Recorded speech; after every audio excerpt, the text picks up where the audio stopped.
Hello there, Arsenon. And easy peasy, of course. We're gonna make sure the music is sufficiently down for the desktop.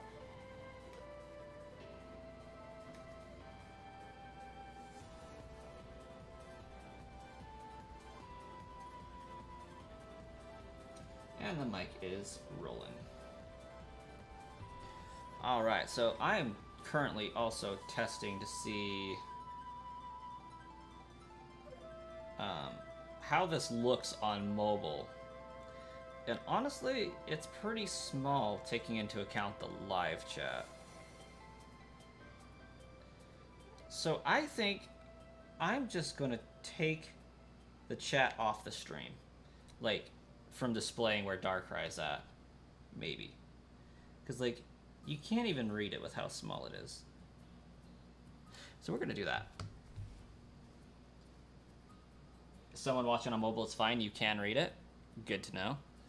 I can barely read it. It's, like, really small.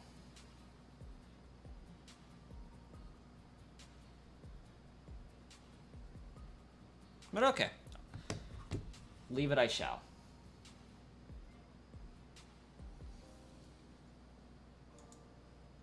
Get that and go on. Okay, we're all set and ready to go. Kinda.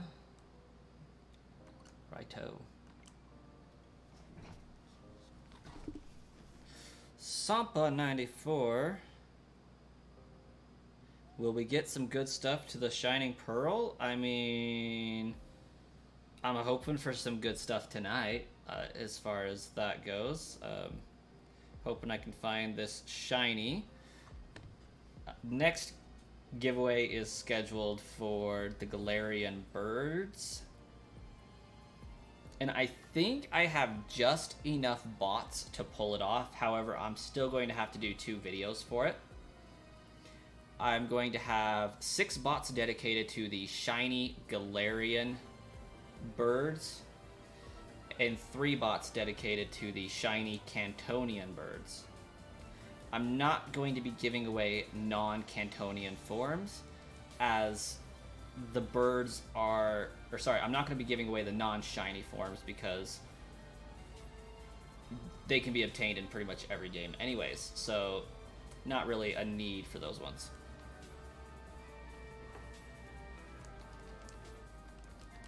No, Angles. You did not miss the Darkrai giveaway. That one is closer towards the end of this month. I threw my schedule out the window, basically.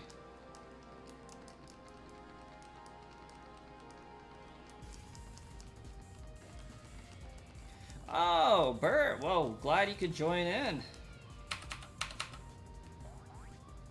Speaking of which, I'm just going to take some stream time because I got no priorities tonight.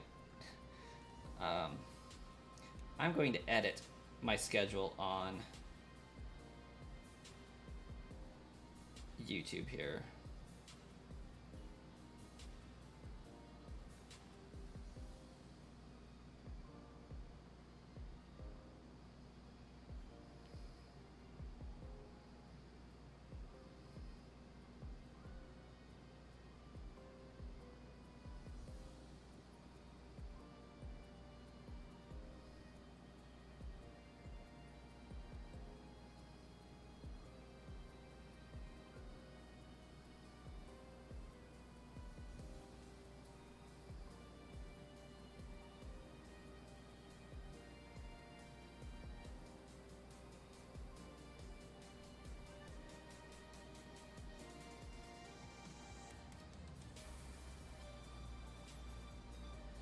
So basically, I need as many bots as I can for Scarlet and Violet right now, so that's why the schedule got messed up, is people started requesting the Galarian birds a lot more fervently, and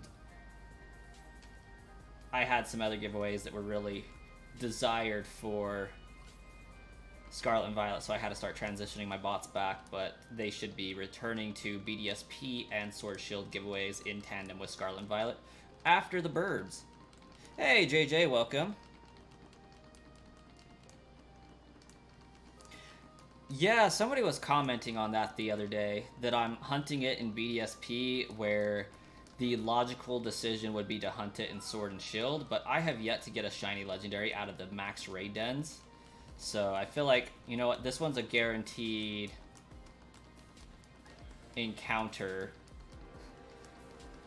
I can grind it out till I get a shiny. It's fine. Hey, thanks, JJ. I'm glad that it's looking fresh. I didn't put the most time into its design, but I think it looks definitely better than it did before, so I'm happy with it. It could still be better, I'm sure, but it works for my purposes.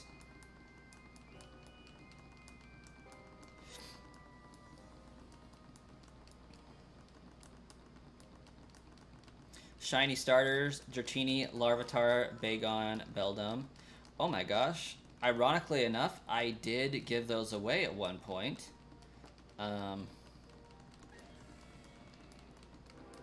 Bagon, definitely. Bagon and Beldum should be getting added into Scarlet and Violet soon, so I think that's awesome.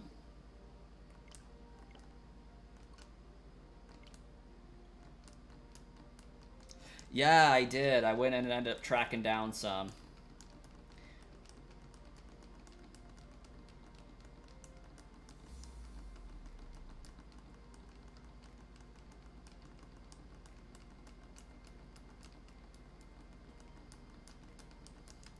I think they add a nice touch.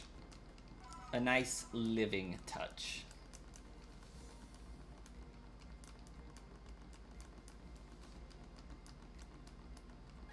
But sometimes, yeah, you've hunted around 20 plus shiny legendaries and max adventures.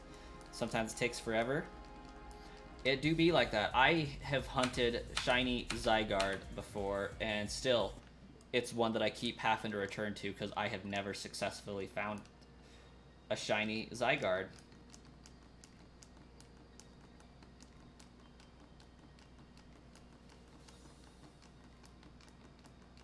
Demon Phoenix, Kung Fu, Roadrunner, Angel of Mind Control. Arslan, what are you on about?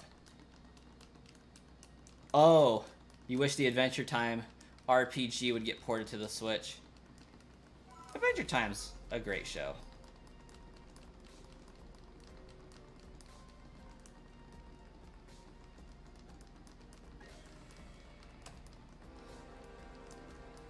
Oh yeah, the Bird Trinity. Ha ha ha. Yes. You know, those names now all of a sudden make sense, Arsenon.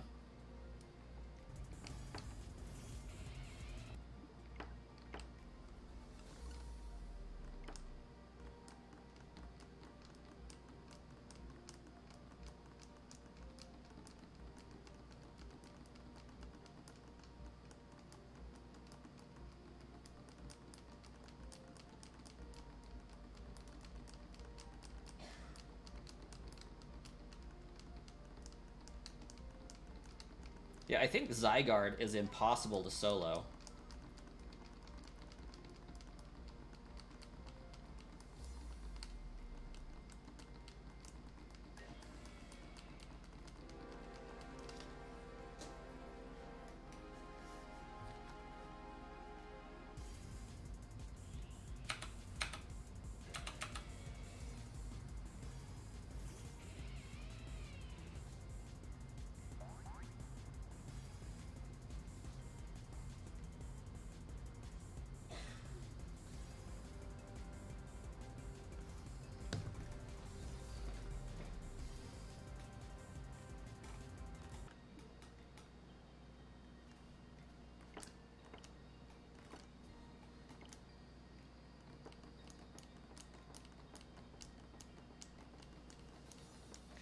Xerneas and Sogaleo, almost impossible.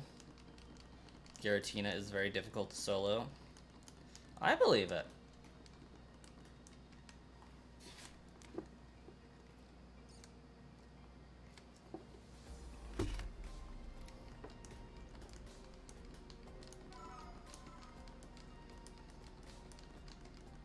Especially with Dialga.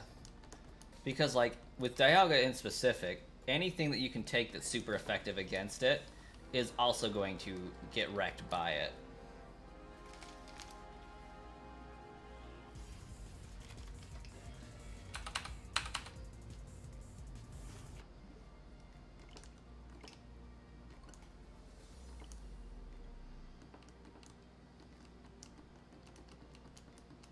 You had to use bots on Zygarde because every player was trolling.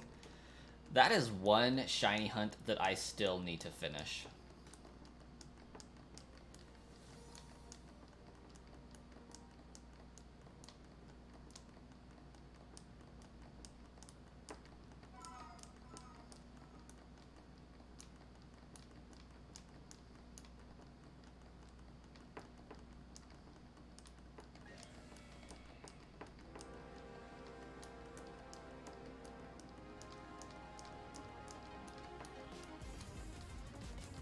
Oh yeah, I think you definitely missed the last stream. I believe I did one yesterday.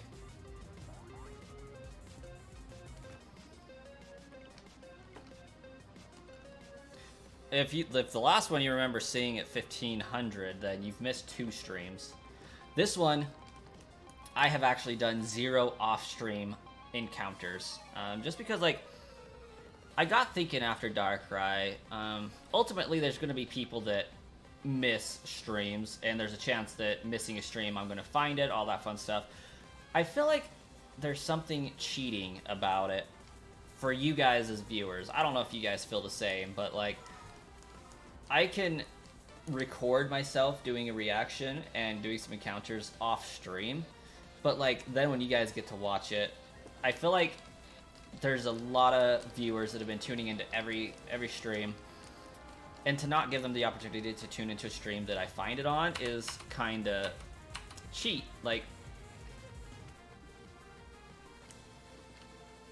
not being able to attend said stream is one thing, but not even having the option is entirely different in my mind. Like, I feel like some people would prefer to be there for it, you know? True that, Bert. Although, with my channel in specific, like, I'm gonna get accused of that regardless at some point down the road, just because I do use modified switches from time to time. Like, technically speaking, 2 of these switches are, in fact, modded. So, there is always the possibility that somebody's going to claim that I went in and altered the shiny odds in my favor and all that. And I'm just simply not that skilled. So, yeah. Like, the top left switch is my main switch, my Zelda OLED, and the bottom right is my other OLED. The top right and the bottom left are 2 of the bots that I've repurposed for getting these hunts out of the way quickly. I mean, anybody who watches my channel knows that, like, 1, these videos do not get a whole lot of views. So, like, there is no benefit for me faking shiny hunting videos, like, at all. And those who actually watch my videos and watch my channel know that while I do shiny giveaways for myself personally as a shiny hunter, the shiny Pokemon means absolutely nothing to me if I didn't grind it out myself. So it's like, there's no benefit for me to hack these into my game. Like, it's not providing great content, you know? Like, so really, I don't care. I get enough hate comments as it is already, just because I do the giveaways and stuff. So, like, I stopped getting bothered by them a long time ago. Soft resets make your head hurt. Sometimes they make my head hurt too. Like, no joke, for about 4 months of shiny hunting, because I did Dialga and Shaman for so long, it got to the point where I would be completely bouncing off the wall, hyper, and having a great day and be energetic. Within 10 minutes after sitting down to shiny hunt, my body was programmed to start to fall asleep because the shiny hunts had drained me that much. So that's why there was a very long break after Shaman. Is because like I needed time to mentally not do those. Sometimes it wears on me. Like Darkrai was starting to creep in there, wearing on me. Like I could have easily gone to 15,000 with it, but it was slowly starting to make me have negative feelings towards it. But I don't know. I was completely able to transition into shiny Giratina hunting, and I am having a blast with this one because I actually like Giratina, and I think part of that's the problem. Like, I didn't like Dialga. I really don't like Shaman. Darkrai is okay. Giratina, pretty legit. Like, Diamond and Pearl just don't have shinies that I actually want, but at the same time, I feel like I can't officially put the game down until I get them. Also, I need to catch up on some chats. Brock, day's going well, really well. Hopefully yours is also.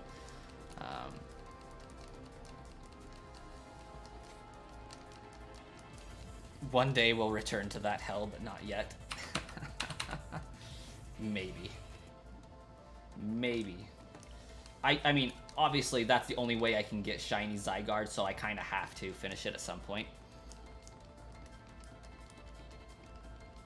It's less... Yes, it is less special if you can't be there.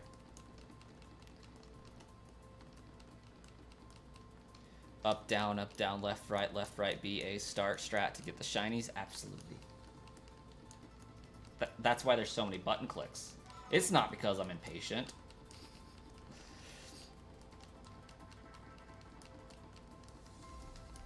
I just get depression after 1 hour of wasted time. Dude, if that ain't the freaking truth...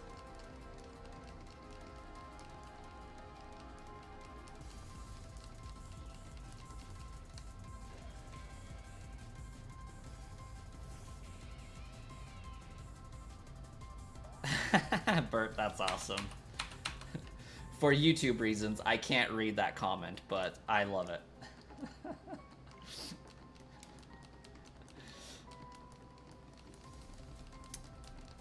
Yeah, Shaman's just...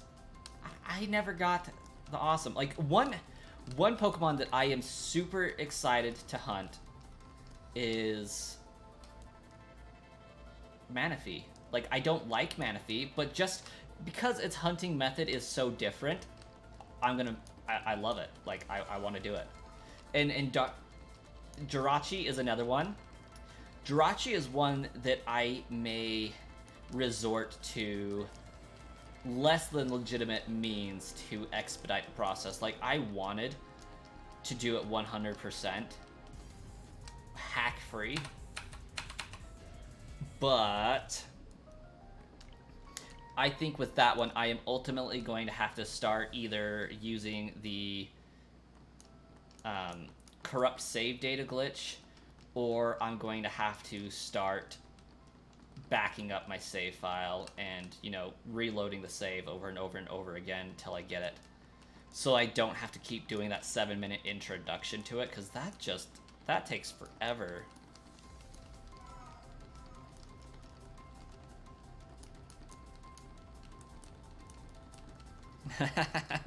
I wrote it down a little camouflaged. Yes, you did.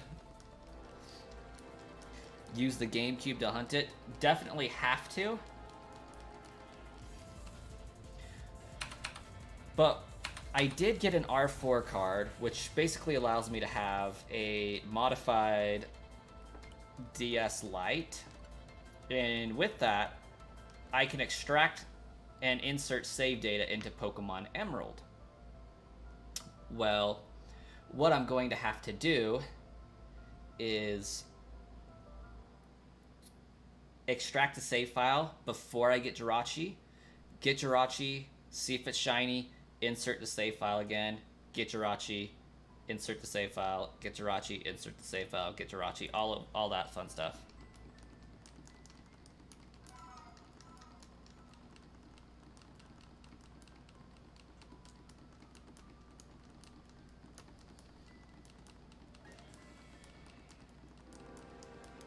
Oh, dang, Bert, you have a full shiny dex and Let's Go? That's legit.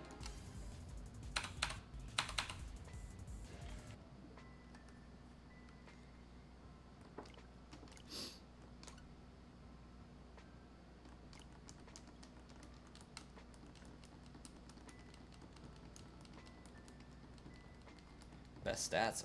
1, prayer method. 2, F it, I guess, reload method. F this, I give up. Yeah, basically. Mewtwo raid solo is impossible. Well, I am going to attempt it tomorrow, I think.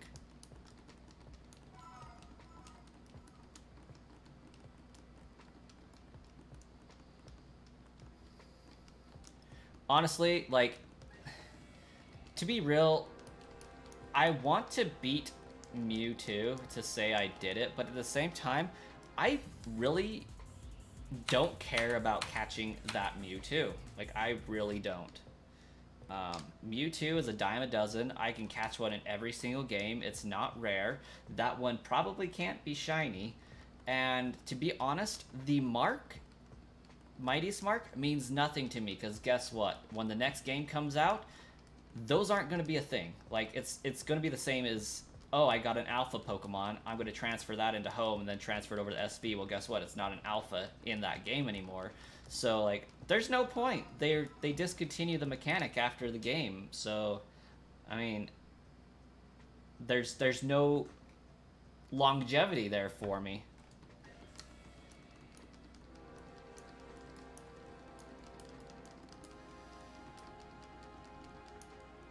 You tried Spiritomb and it only used Ice Beam?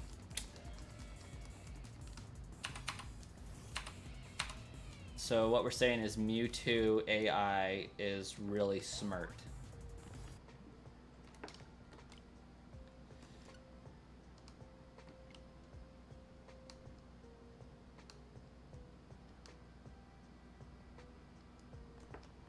Yeah, Brock, basically that.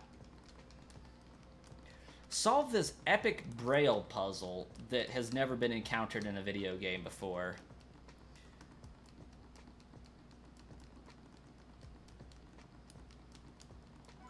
Hey, Mr. Twirls, welcome.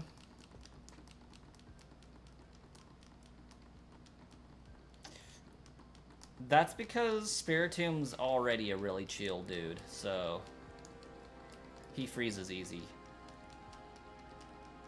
You're still sucking at the no-hit challenge? Well, I suspect that's a pretty hard challenge to pull off.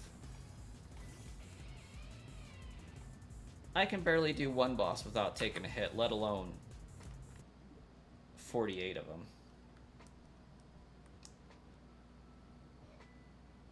Uh-oh.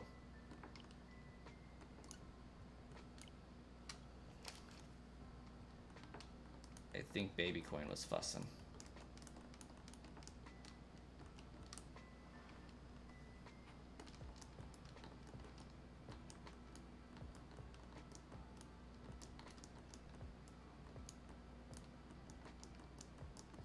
Yeah, Bert, I also don't get the hype around the Mewtwo raid.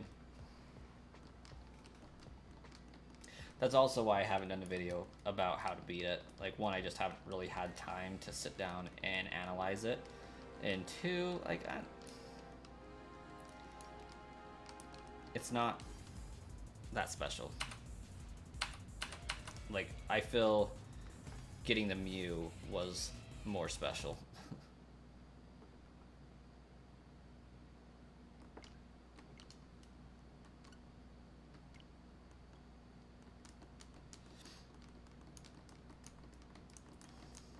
What would my idea for a Legends Kanto game be?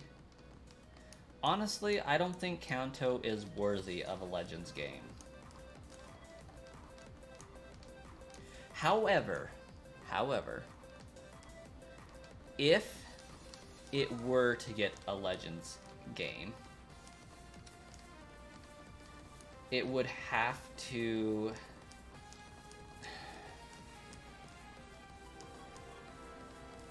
I think the scale of this is going to be way too big, way too quickly, but if Kanto was to get a Legends game, one of two things has to happen. The first is, it's got to be a combination game with Johto. It's got to be done via Legends Celebi, because Mew just isn't worthy. Great, it's the first mythical, cool, but like, I don't think it's worthy. The Kanto story itself may not be worthy. Johto could pull it off. Now, Kanto is an extension of Johto, that's confirmed. Now, the reason why I believe that has to happen is because of the Sinjoh item, or Isles. Sinnoh, Legends, Arceus, you know, Sinnoh, Arceus. The Sinjoh Ruins, Arceus. There's a direct tie-in, a reason for it to have a Legends game with 1, Celebi, 2, Arceus tie-ins, and 3, it would be a big enough world to warrant exploring in the past. I think Johto is set up perfectly for a Legends game with the drama of the burned tower in the Tin Tower and the creation, hypothetically, of Raikou, Entei, Suicune, and all that. I feel like Lugia and Ho-Oh have a nice thing going for that. Celebi can travel through time. You have an instant way to get to the past. Arceus is also present through the Sinjoh Isles, which makes sense. Now, that's the first way, the way that makes the most sense. The second way Kanto could get a Legends game, and I feel like this is lesser, Sevi Islands. Sevi Islands, I believe, are south of Kanto and aren't to be confused with the Sinjoh Islands. But they also have Unknown there, which are a tie-in to Arceus also. I feel like in order for Kanto to do a Legends game, it has to take into account the Sevi Islands as well as the Orange Islands, which are an archipelago or something off of the Sevi Islands. Because if you've seen Pokemon 2000, I believe it is, somebody tries to capture the birds to bring out Lugia, they succeed, and it throws off a whole bunch of stuff. Now, people had to record the fact that those birds guard those islands so we could have an instant way to go back into the past and be the team that discovers that, hey, if we mess up these birds' unity, Lugia will appear to pimp slap them into submission again, you know? So, like, that could be content for a Legends Kanto game. But I just don't feel like there's enough content to warrant, you know, all of a sudden we're back in the past, we're exploring these legends, how did we get there? I don't freaking know, it just happened. Now, it could be the introduction to the game is we are on the Sevi Islands, we are exploring that whole thing, and throughout some sort of messing with the unknown, similar to how the third movie with Entei works, with that little girl messing with the unknown, getting wishes granted or whatnot. These unknown need us through time. That could happen. They're psychic type. They do weird things. So that could be the in to get to Legends Kanto. But I feel like at that point it would be Legends Orange Islands or something similar to that anyways. Kanto itself doesn't have Legends. Unless we get an Arcanine that actually is the legendary. That should be a legendary. But that's my spiel. Like, I feel any game that is worthy of a Legends game would be Johto, but my first take would be the Legends game should go to Unova. Unova is far more deserving. Alright, time to get caught back up on the chat after my rant. As you can tell, I feel some kind of way about this. Arsenon, why are you buying a third laptop?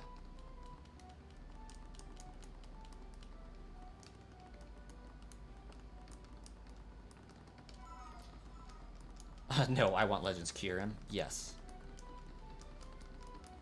I too am hoping for Legends Kyurem. I would greatly like to see the origin form of Kyurem with all things combined. Like, that's got to be one truly powerful deviant beast. Or Beast of Zen, one of the two.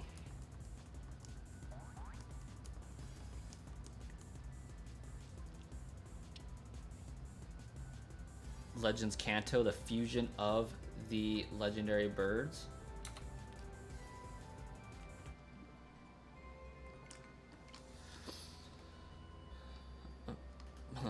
Molar Akunos.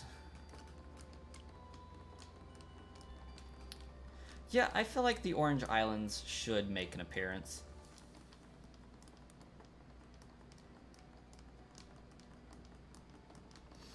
So, the closest thing to the Orange Islands actually being a thing is the Sinjo Islands, as well as the Sevi Islands. Like, they take elements from the Orange Islands and put them in there.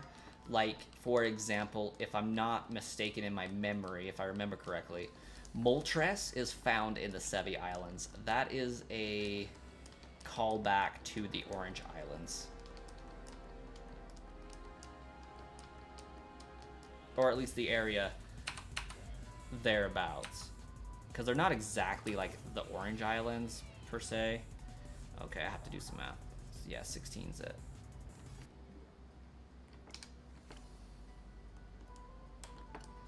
But like, Ash is on his Orange Island journey where Pokemon 2000 goes down, and so like, it's around that area.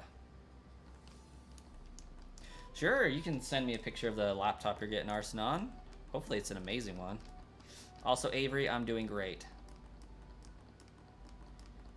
Bert, are you talking about Tracy?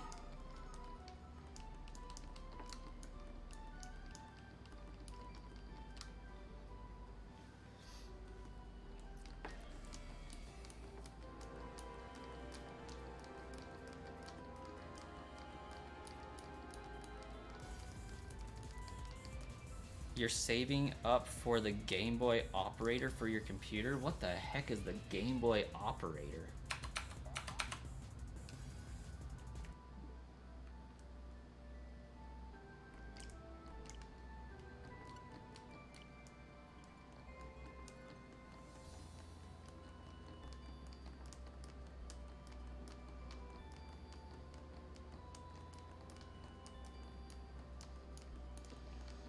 Avery, the Battle Frontier is extremely hard. That's why everybody loved it. I think it was dark green hair. He replaced Brock for the Orange Islands. Yeah, with the headband, absolutely. Yeah, it's Tracy.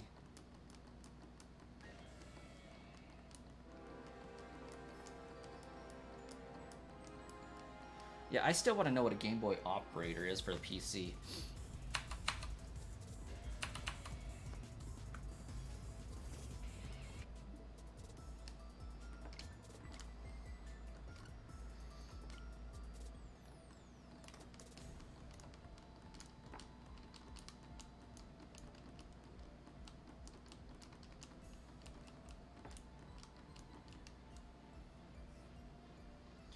Brock, that would be awesome.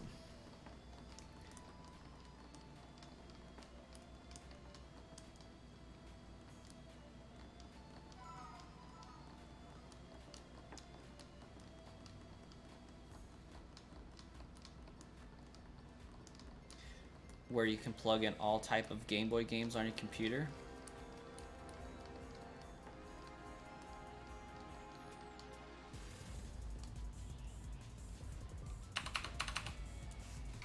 Let me see here. Shop. You'll have to send me a picture of it in Discord, because, like,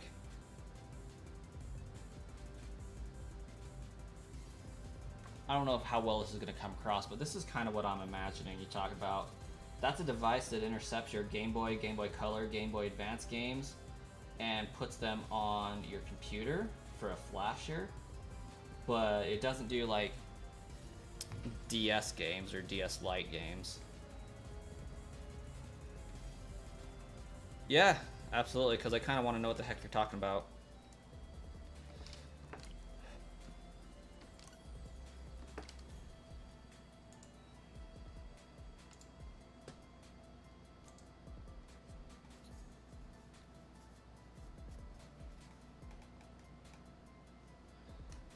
Acer Predator Triton 14 gaming creator laptop, 13th generation Intel i7, RTX 450. Okay. Arsenal? It looks like it's going to be a great laptop. Oh, and you've already started paying on it too. Nice. That's going to be legit. Oh no, you're by no means being confusing there, Avery. I've just never heard of that contraption before, and I'm genuinely curious on what it is, because I may want one.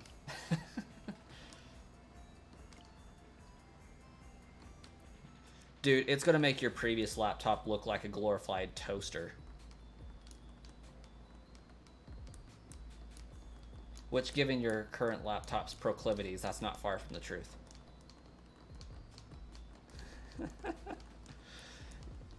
You're exactly right. Yeah, Avery, what's your question?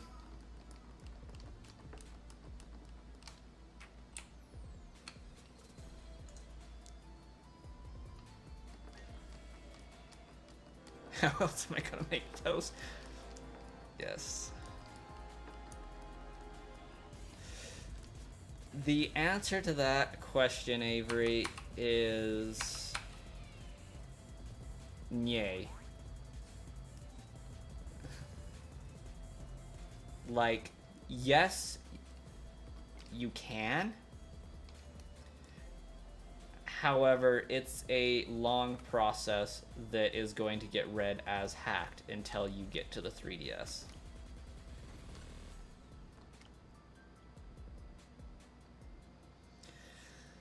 Like, the idea is, yes, you can take those Pokemon from Red, Blue, and Yellow, or Gold and Silver, and you can put them into a Sun and Moon save file on your 3DS.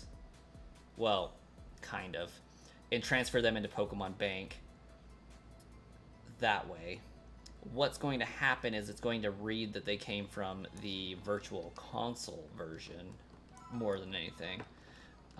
But you have to do significant amounts of editing to get them over into your Gen 3 games, because, I mean, current Pokemon games know that prior to the 3DS, there was no way to get them from Red, Blue, Yellow, Gold, Silver, Crystal to those copies of the game.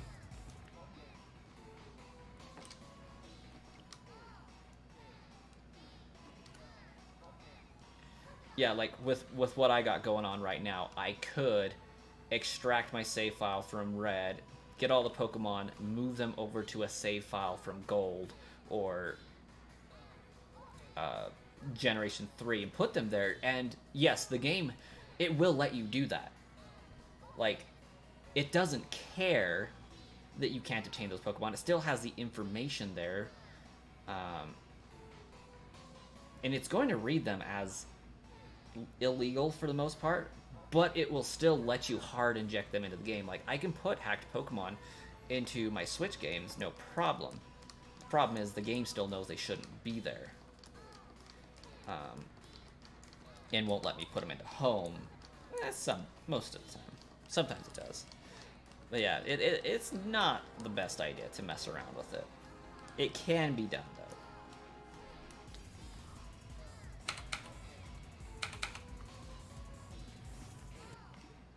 So I guess the answer to that in short is yesn't.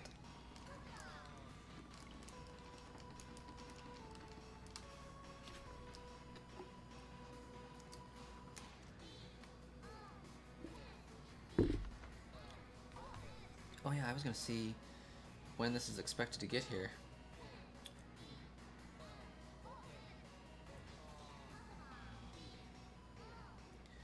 Wait, arrives today? What?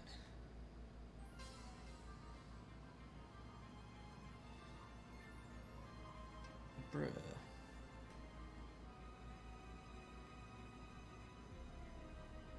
That's not gonna get here till Tuesday. Lame. Determination, welcome.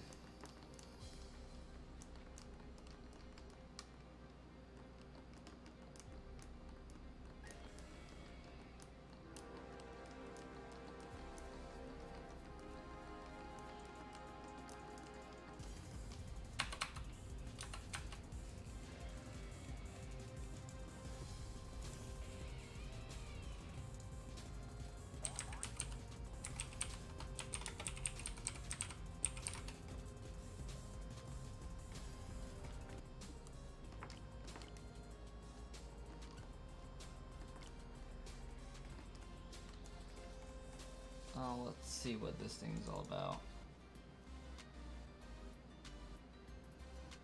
Okay. Oh. Not gonna lie, that Game Boy operator's kinda slick.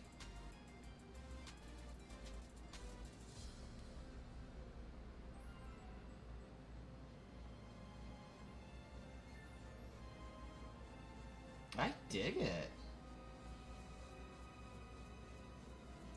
But, like, at the same time, I have no interest in playing them on my computer. But with what I'm getting, it's pretty much the same thing.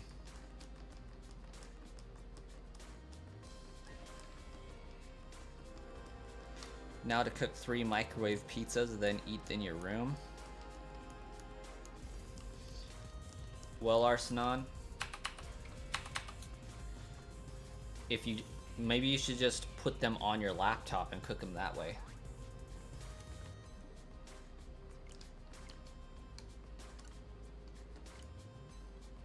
Or was it your laptop's power cable that got excessively hot? Yeah, I did do Charmander Community Day. I got a shiny Charmander, Charmeleon, and Charizard now. Actually, both. Okay, you can cook 2 at once then. One on the charger, one on the screen.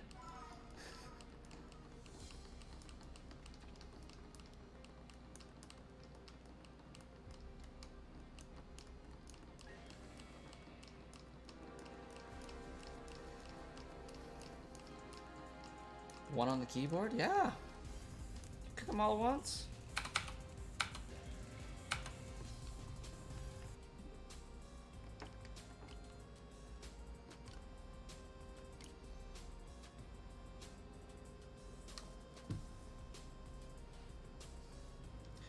I did not see the leaked Pokemon from the DLC. I've been terrible. I've had, like, little interest in Pokemon news. I play Pokemon Go semi-legitly. If I was actually able to go out and enjoy Community Day today, I would have, but I was at work, so I just spoofed my location and said that I was out playing Pokemon Go instead of being at work, and yeah. It was a great time.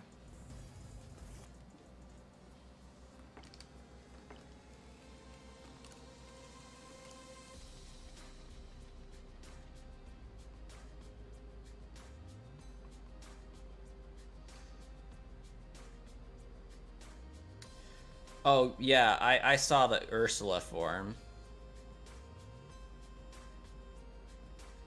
I kind of dig it. I like the Zelda reference there with the Blood Moon form. I think that's pretty cool.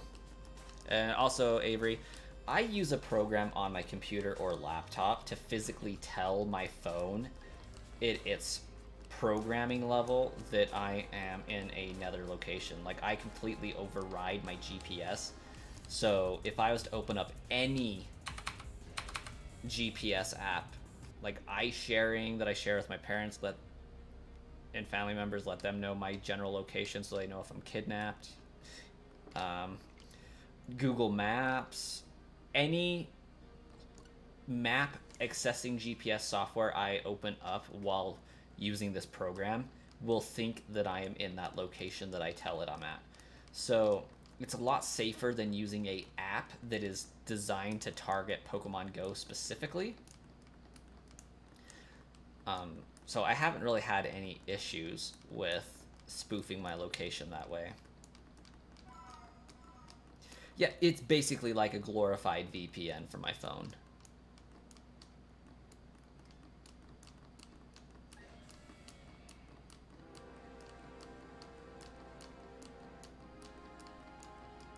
I spoofed to New York because, like, it has a very high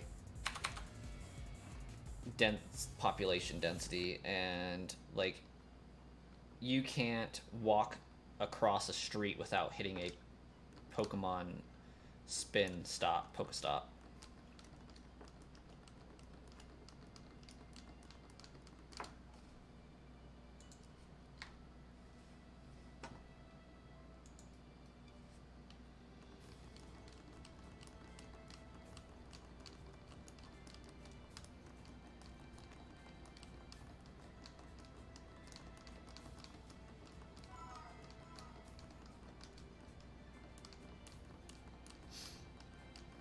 I do want to spoof to Japan, though, just for kicks and giggles, but I feel like the first time I get my Pokemon Go account over to Japan, I want to do it naturally, because I really want to go to Japan.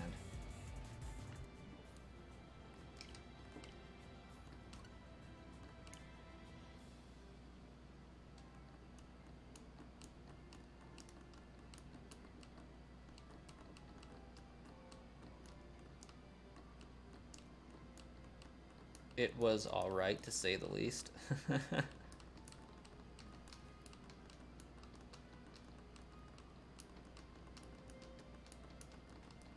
Oh, Japan is insanely expensive. The flight, for sure. Lodgings and all that, not so much. Well, hotels.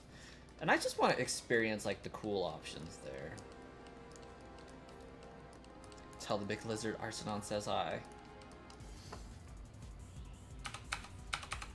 Like, I want to plan a Japan trip around a Nintendo event that's going on at the Pokemon centers there. Like, but I would need months of notice that there's going to be one. Just because I want to go and experience that. But to go to Japan, I'm easily going to need $10,000 to do it right.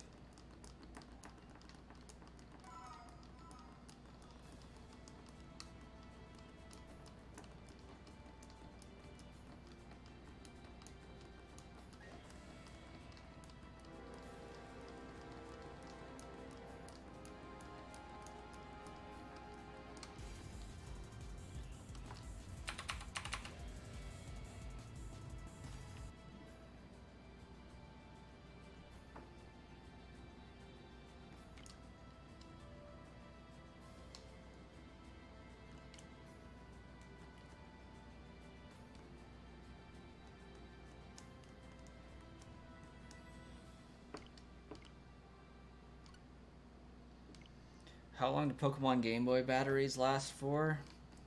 Well, they lasted for like 14 years for sure before anything started happening to them.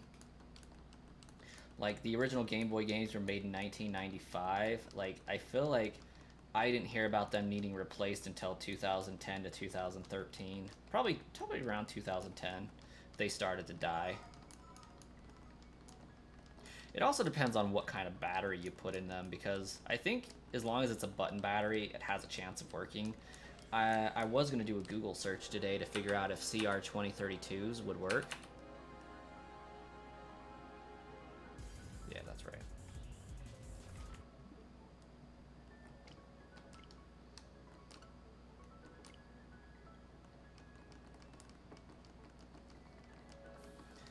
Slap some fans on a stick and fly there. Oh my gosh, did you guys see they finally made a flying car? It only fits one person, and it's kind of like an oversized drone, but it's so cool that they made one.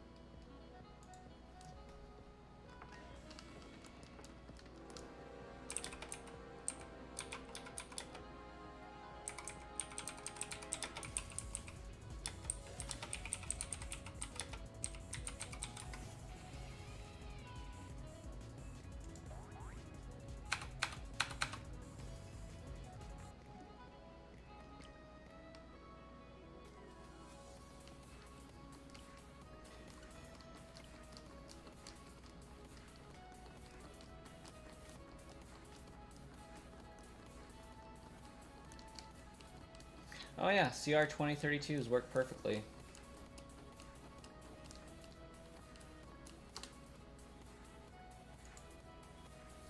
Instead of a 2025.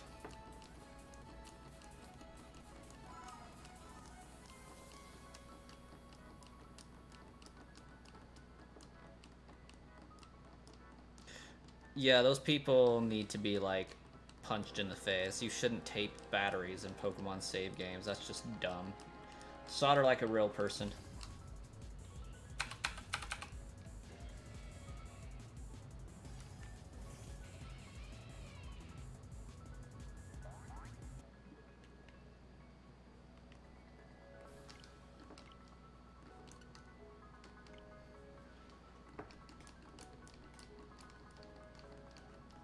Next project, flying pigs.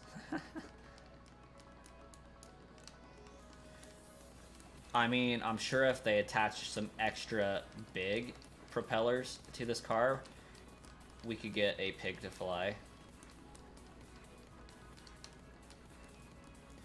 Oh, for freaking Game Boy batteries, you don't need to micro solder. Those things are cake.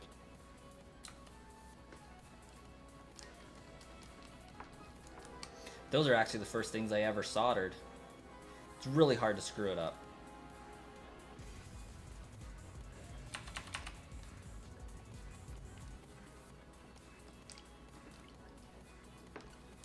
I'm actually going to be doing a soldering project Tuesday, hopefully.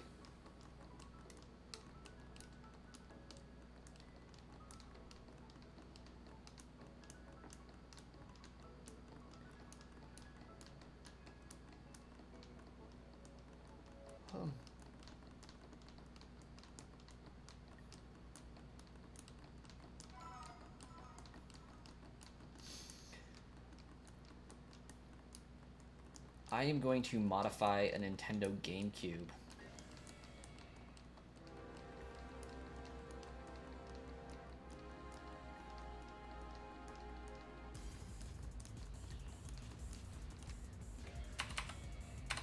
Arsenon's out here making the fighter pig a real thing.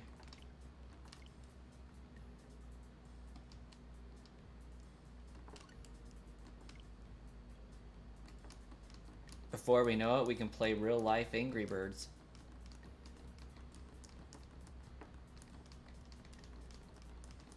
Hey, Bert, you have a great one, and thanks for popping in.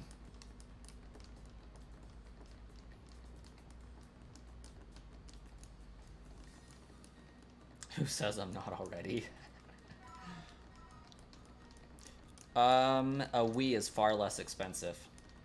Finding one with GameCube ports on it, however, is a little bit more difficult, but, well, I should say finding one with working GameCube ports is a thing. All Nintendo Wiis have the top part that looks like GameCube should be there, but not all of them have the insides to go with it. So, as long as you got a GameCube with, or sorry, a Wii with GameCube capabilities, you're good. Those ones typically run you about $60, and they're far cheaper than a GameCube that costs 100. Hey, Patches, thanks. I do have a modded Wii, and I might be messing with those things at some point in the future, I don't know. But right now, I've just been on a GameCube kick. It's kind of funny because I have 3 Nintendo 64s. One's complete in box behind Pikachu up there. One's being on display over there, and one is in my living room actively being used. And now I'm on a whole freaking GameCube kick. Like, I have my silver one, and I just bought a silver Game Boy player for it. I had a black one on there before, but it started to bother me that they weren't the same color. I bought a orange Japanese GameCube because I want to be able to play some Japanese games. And I ordered a black one because I have a black Game Boy player that needs a GameCube. I have to wait till that one arrives so that I can modify it. That's the one I'm going to experiment on modifying. And now I'm like, okay, I got a black one, I got a silver one, and I got an orange one. I kind of feel like I need to get a purple one because I did confirm that the LCD screen I bought as an attachment for the GameCube is purple, and that's just not going to fly on a black, orange, or silver GameCube. I mean, of course it'll work, it'll just look freaking ugly. I also got around to getting the holy grail of GameCube controllers. I am the proud owner of a Wavebird. Now, these controllers are a really, really big deal for GameCube owners. Just paint the whole GameCube. Like, really, I'm starting to think about what I want my gaming room to look like when I eventually get my house. And originally I thought I was going to have, like, a Nintendo Entertainment System and NES, you know, have all the systems out on display. But now I'm thinking, like, I kind of want to vibe with models of GameCubes or models of 64s or something cool like that. Just, like, narrow in on a specific console and go with it. Because, like, I think the bots are what did it to me. I have a freaking army of Switches, and I like the way that looks. Wavebirds do work on a Wii. They also work on a Wii U if you have the GameCube controller attachment.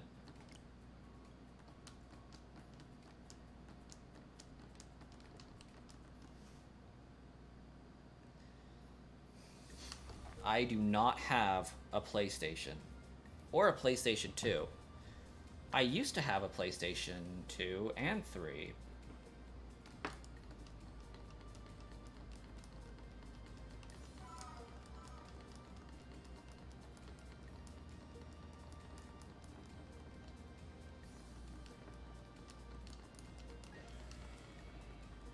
My wife has a PlayStation 4.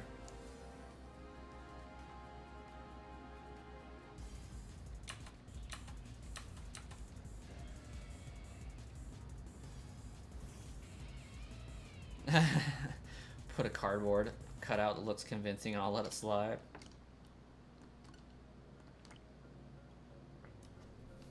See, my problem is if I get a PlayStation, I'll have to get the PlayStation portable screen attachment, and if I get that, like, I'm going to have to find a way to make a portable N64. Hey, Avery, you have a great night.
Yeah, there's just something about me that can't let it go that I have every other color of GameCube except for the original indigo GameCube, like the actual gamiest GameCube color.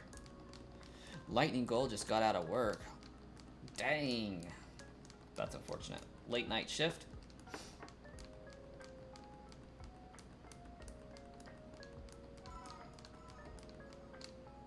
And I don't think I've ever had a purple GameCube. My original one was black.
Dang. Supposed to end at 11.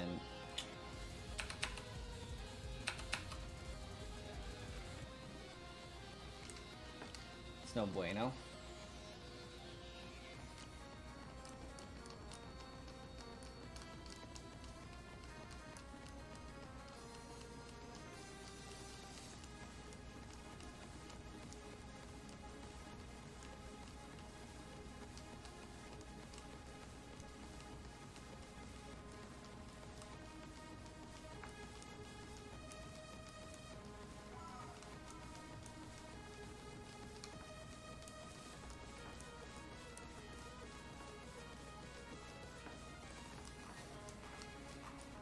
It's about 2 a.m. there. Dang. Might need some sleep.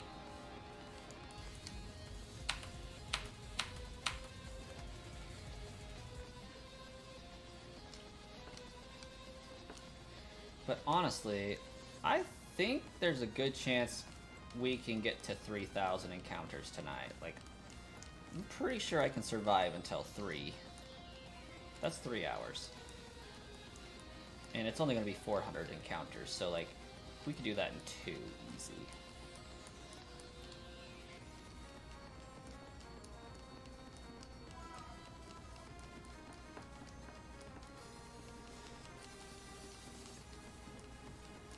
Hey, Shiny Gamer, welcome. Or welcome back. No, it was yesterday I was chatting with you. Either way, welcome back.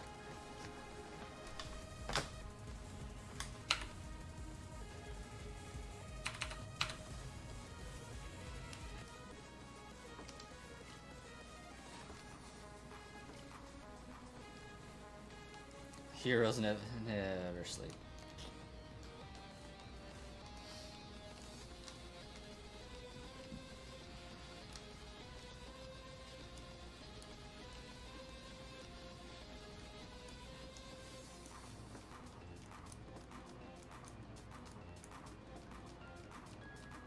It's only 11:48 here.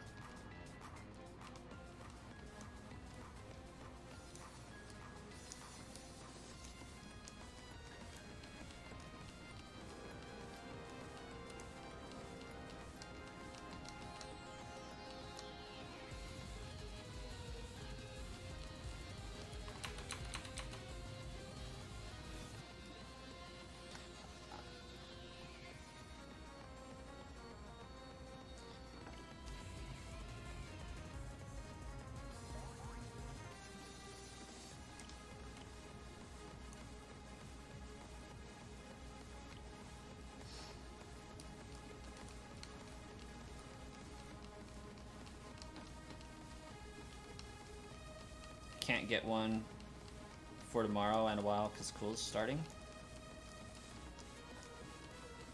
I'm glad I don't have school.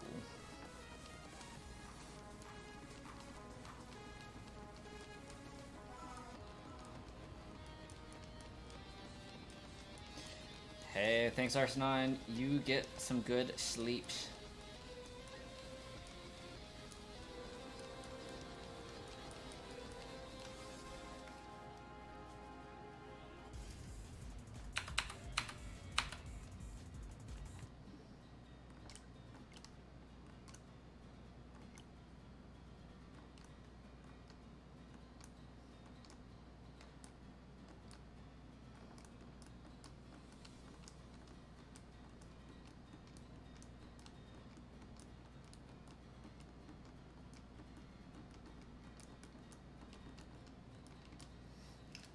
I wouldn't exactly say so. I mean, it turns into the same crap different day for other reasons. Like, honestly, school isn't bad. Adult money equals adult problems.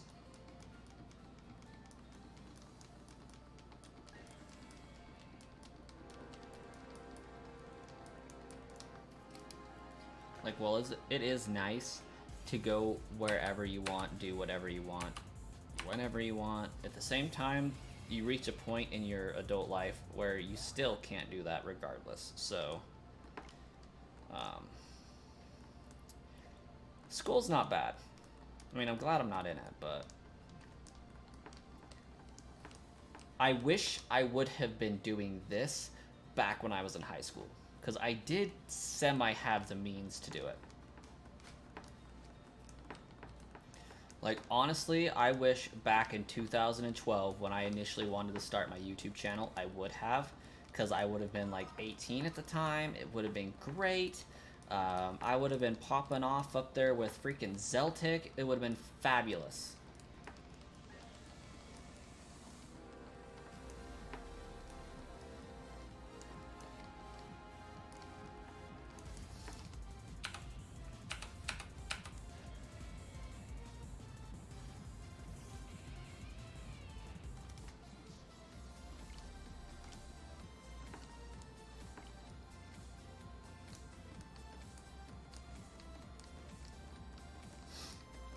Yeah, I mean, I hated being in school, but I liked the idea that at the end of the day, my biggest concern was, what am I going to do to entertain myself after school? Like, I didn't have to think about, okay, how am I going to sustain life?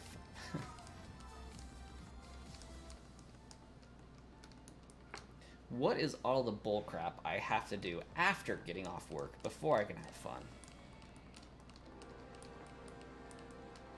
42, I trade any 12-year-old places.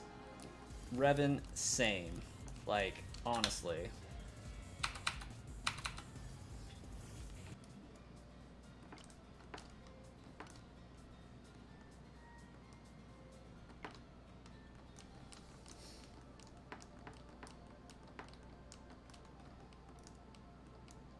My biggest concern was thinking of an excuse as to why I don't have homework.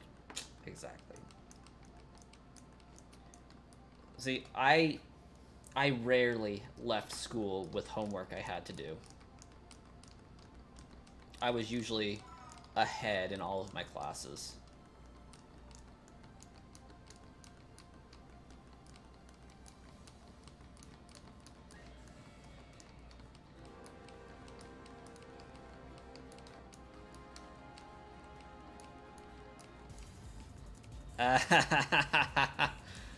Running out of tissue.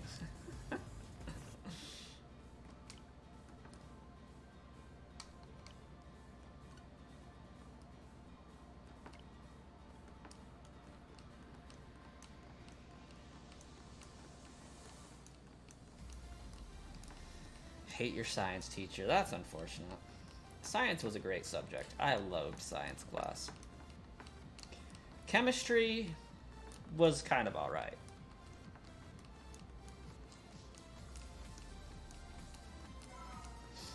I was that kid that realized at 3 in the morning that my essay was due the next day, and then began to write my essay. I would usually finish it within an hour, and I always got B's, so I never bothered doing it on time.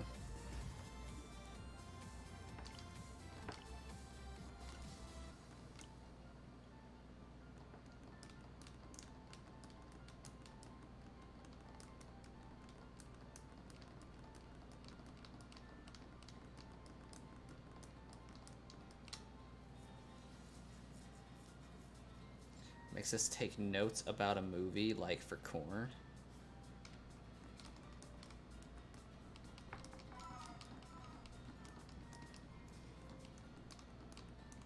Right. So I got extremely screwed over on my senior year. Like, I worked my butt off throughout my high school career, got a bunch of extra credits that I didn't need. Like, we needed 48 to graduate or something stupid like that. 4 times 3 is 12. Yeah, 48 credits. We needed 48 credits to graduate. I graduated with 64 credits.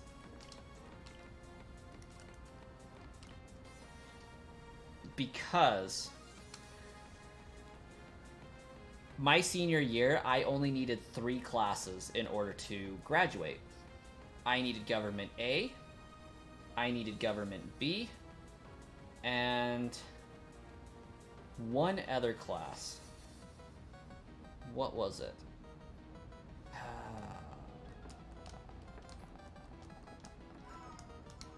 It was some sort of humanities class or something stupid. It was like social studies, history related, and I think it was like involvement within the community or something stupid like that. Either way, my school was extremely dumb, and they wouldn't let me take these classes in the same semester. I had to take Government A first semester so I could take Government B second semester, and they wouldn't let me take this third class in the same semester as those 2 government classes. They also came out with a rule that said, we are no longer allowing students to come to school, take 1 credit, and leave.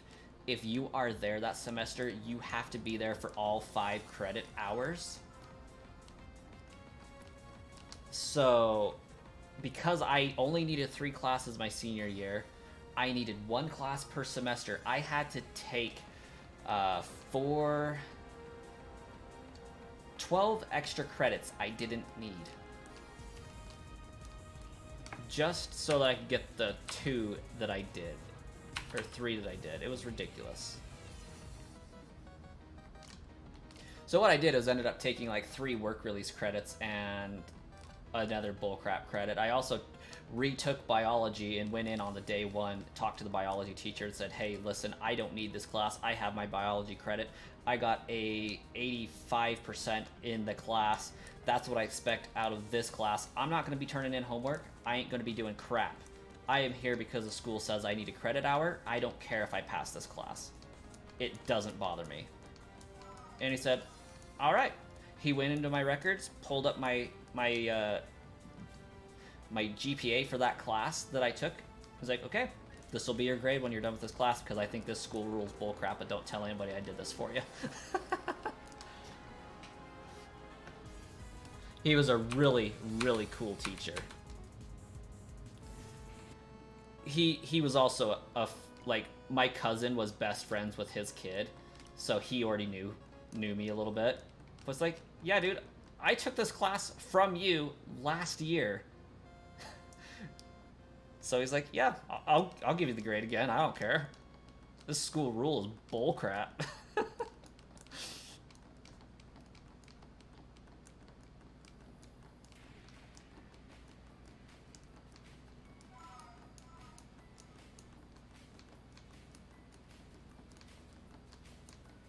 Oh my gosh, The Pianist is amazing. if it's the one I'm thinking about, it was a Holocaust movie, right? The Pianist, Schindler's List are both like top tier movies. I had a special class in high school that focused just on World War II and the Holocaust, mainly the Holocaust, and like all of the nuances with it. And that was a very, very depressing class.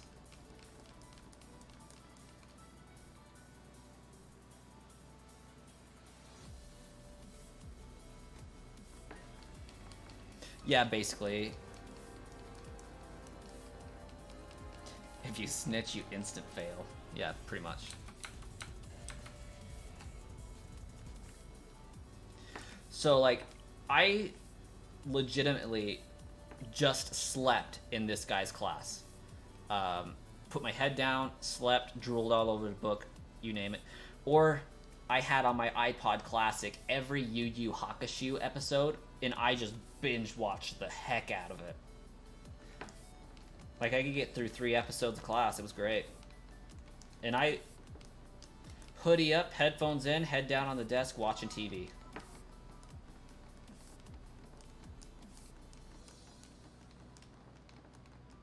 And, like, the funny thing is, I would still answer questions. Like, I'm not even paying attention, but he would ask a question, you know, he's trying to teach a class and whatever, and nobody's getting the answer, and I just butt in with the answer and move on.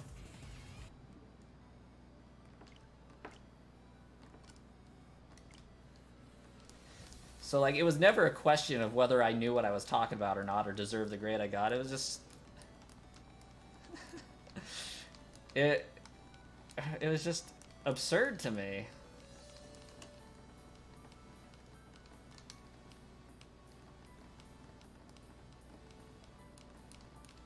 But yeah, I did, like... My school allowed us to take, quote-unquote, a culinary arts class in the school cafeteria.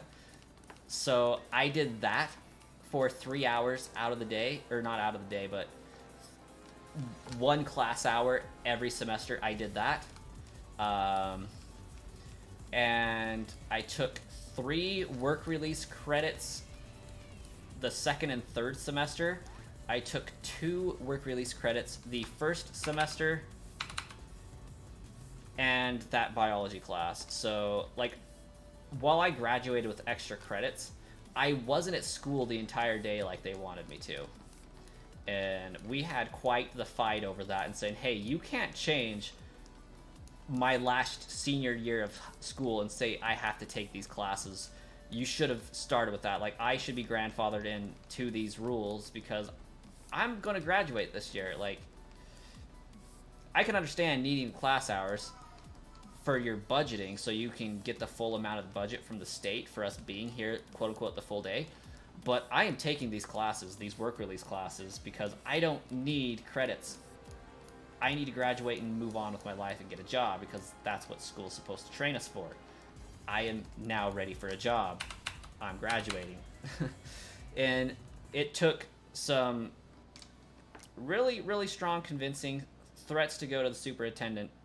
It's like, okay, we'll play ball. I'll take the 5 classes, but 3 of them are going to be work release credits these 2 semesters because there's no reason for me to take these classes. And so I did. I took work release and I went and worked in a car shop. Kind of. Was I at that car shop during those 3 class hours? Absolutely not. I was babysitting my niece. But I did have that job, so my boss was cool and it's like, yeah, I'll say you were here. Sure.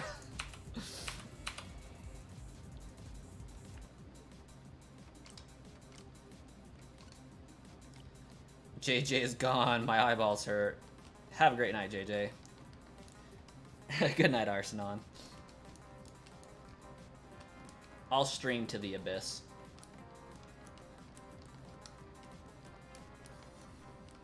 Thank you! I am really hopeful that I will find it tonight, so this weekend I can start Arceus. And if I can get Arceus fast enough, I might tackle Heatran.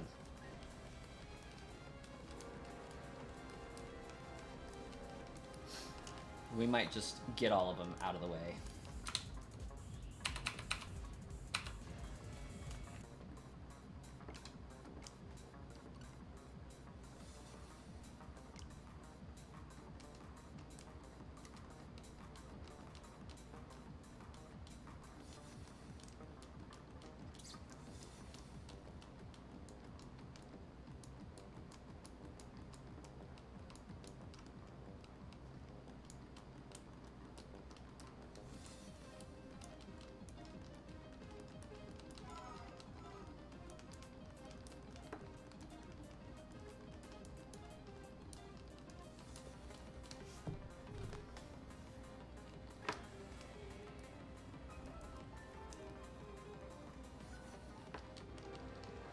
Shiny Gamer is back.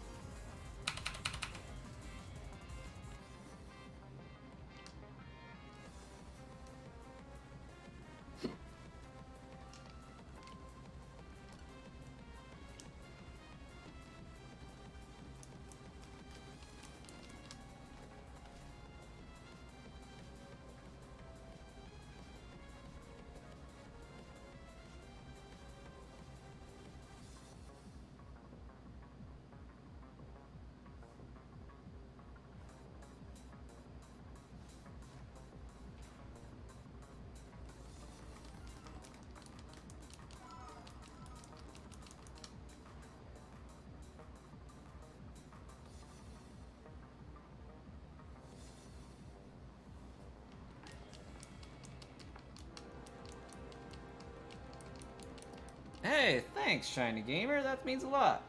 I just don't know what I would do for merch. That's why I don't have any yet. I've been thinking about making some brass coin, like, clippable buttons and a beanie. But I don't know what I would put on the beanie. I've also thought about making, like, iron-on patches as well. That one's something I've talked about on the channel before.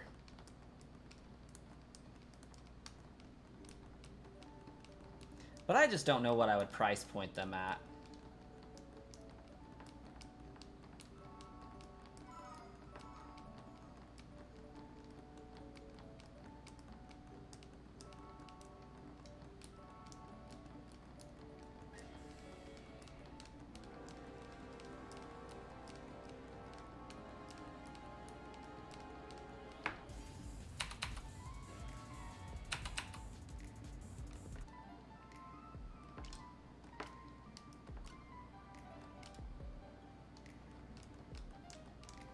Maybe a t-shirt with my avatar flipping a coin.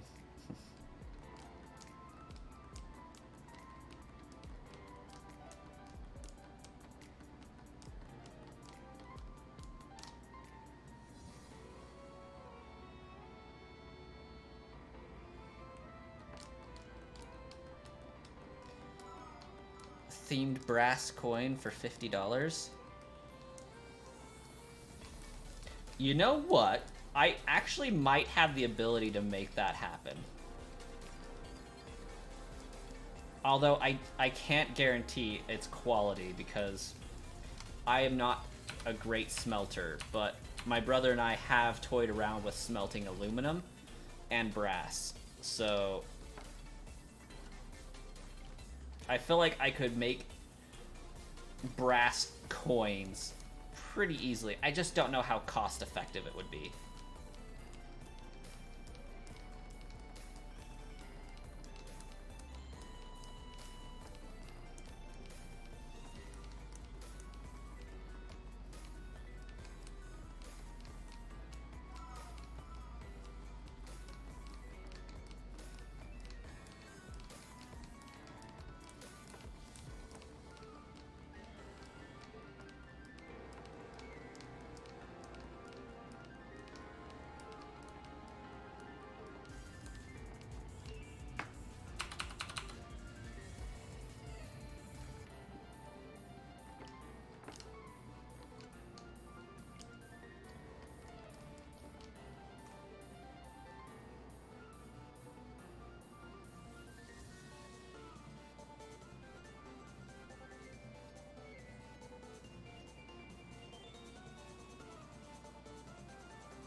What color? What color of what?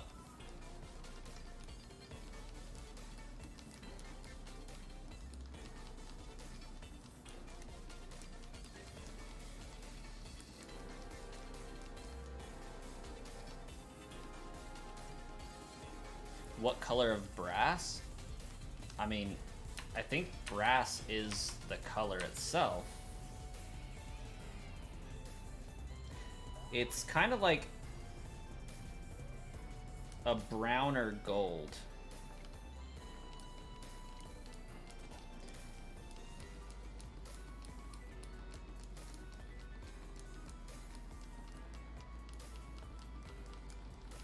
Yeah, it would literally be a coin made out of brass. So whatever color brass is, it would be a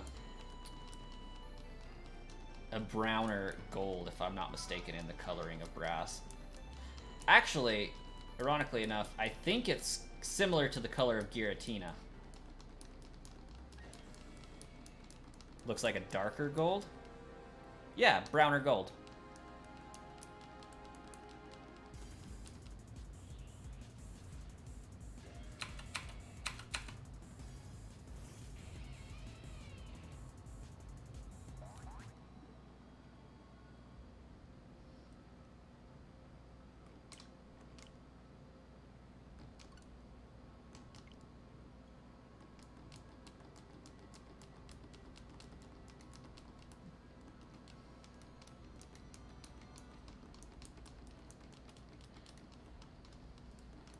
But yeah, brass is easy enough to melt down.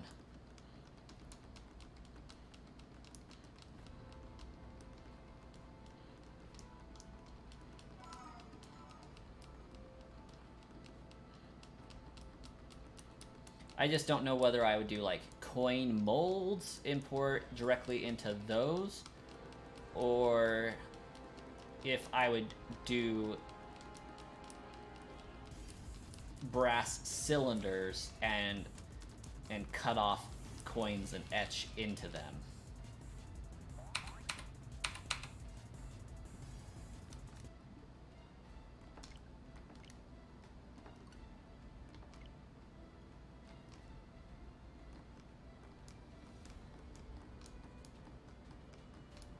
What does the Chinese on ruble SP? What?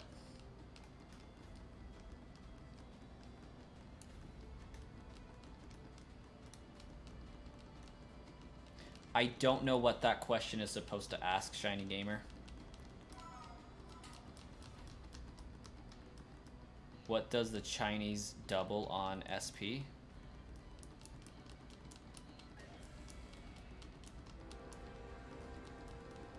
Like on my screen? The Japanese writing?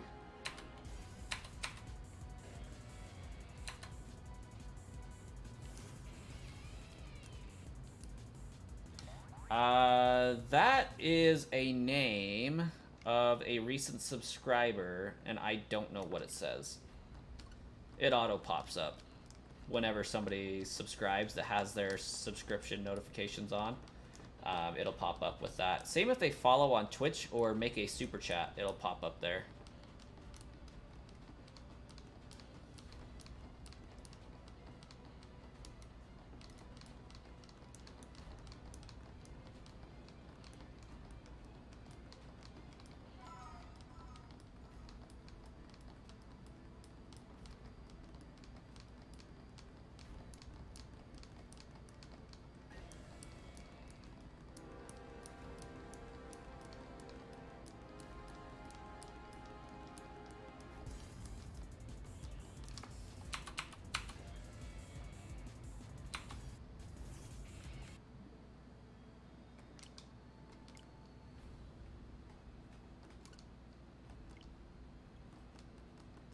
A name from the void.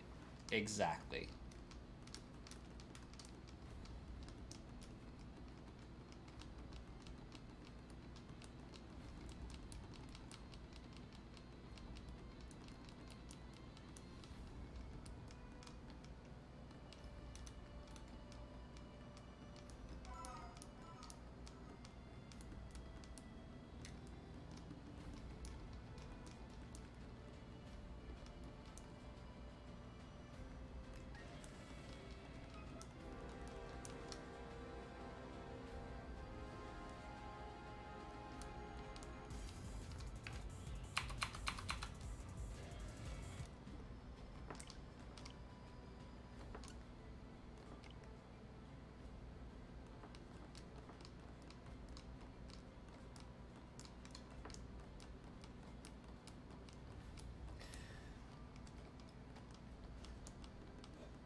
Shiny Gamer, you have a great night. Get some good sleep. We'll catch you next time.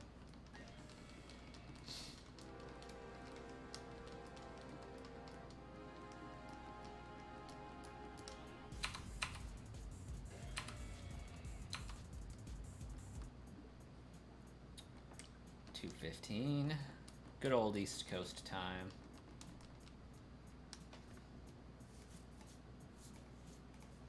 I will probably be going till 3 a.m. myself, so I probably have another 2 hours, 45 minutes of hunting. I'm going to turn off my lights.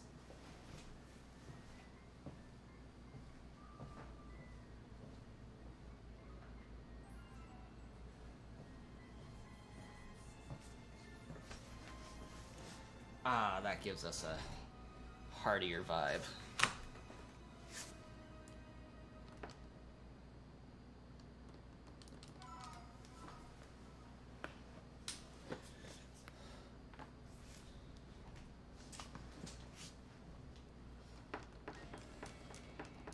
Bisha.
Shiny Giratina does.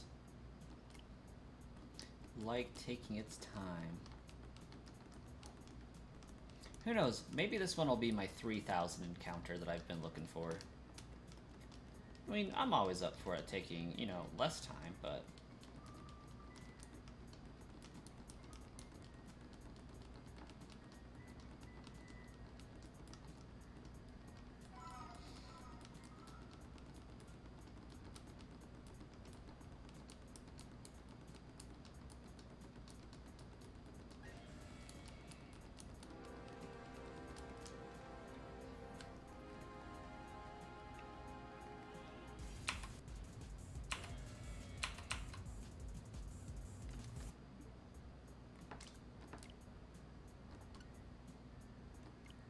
You'll clip his shins.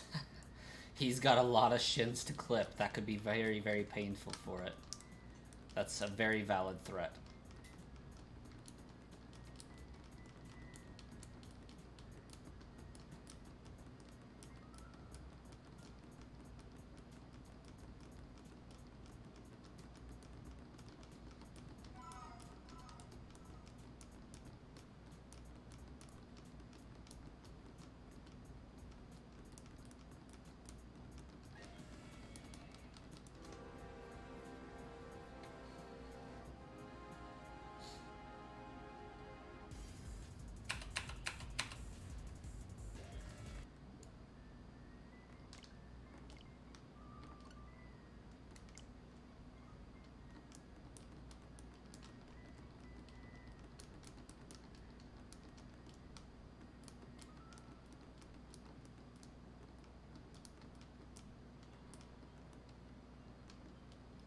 I have the sudden desire to watch Avatar: The Last Airbender.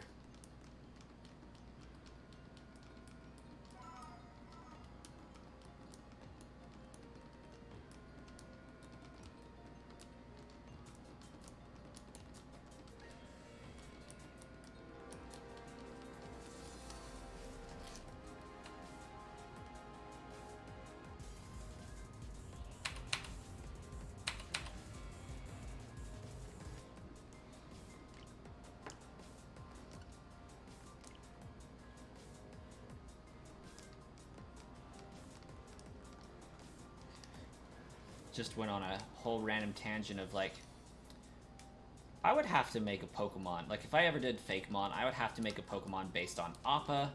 Then I'd have to make one based on Momo. And then that got me thinking, like, what would Aang's Pokemon team look like? It's like, well, surely somebody on that Team Avatar would have to have a Cacnea because of the cactus juice joke. And then it, like, got into, well, Sokka would definitely have to have a Marowak because of the boomerang! You do always come back!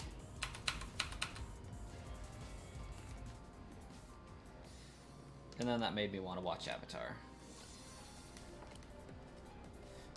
Try cactus juice. It's the quenchiest.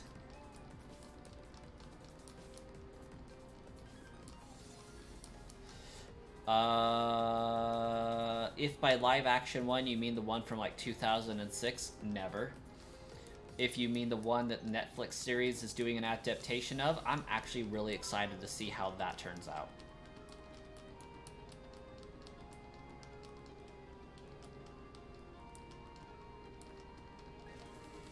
Surely it can't be worse than the original. And by original, I mean the original live action. Like, there's no way anything can ever be that bad again.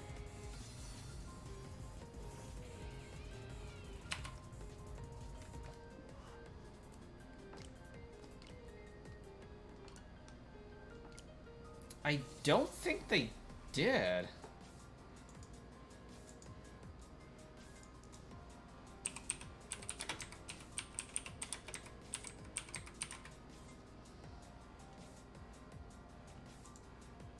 Yeah, it's set to come out in 2004.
I do think this one is they are on a leash, so I think it's going to be good.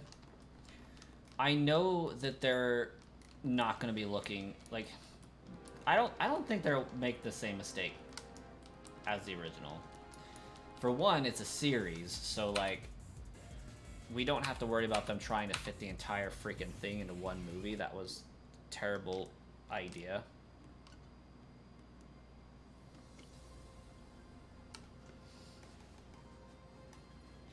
And like as long as they don't call Aang Ong, like I think they're going to be considerably better.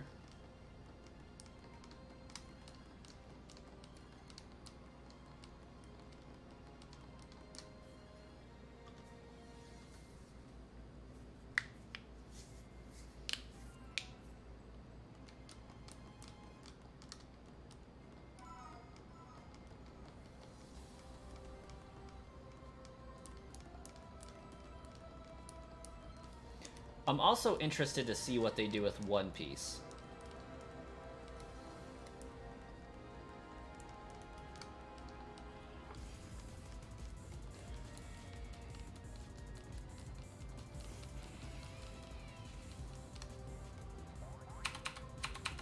Oh, what live actions has Netflix done before?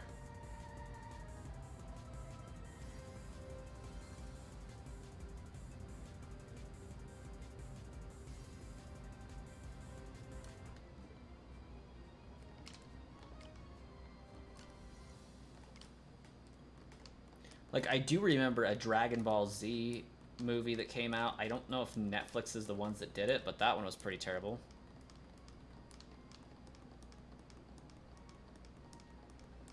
The One Piece live action, Oda has them on a leash for that one. I would imagine so. Like, One Piece is kind of something they can't really mess with.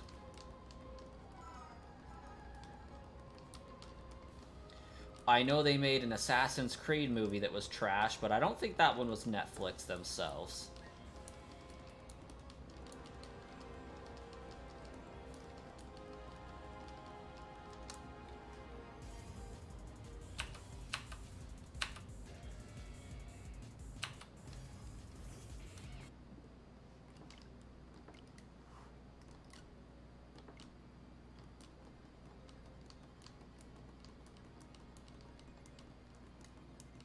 I mean, the Pokemon live action movie was amazing, but that also wasn't done by Netflix, so... I mean, live actions are hit and miss. It just depends on, what's going on with them. Like, the Aragon live action movie, or I guess the Aragon movie, terrible. But they're also redoing that one, if somebody is. I don't know if that one's Netflix. I think that one might be, like, Amazon. But Aragon's getting done in a TV series. That one's going to be great, I think.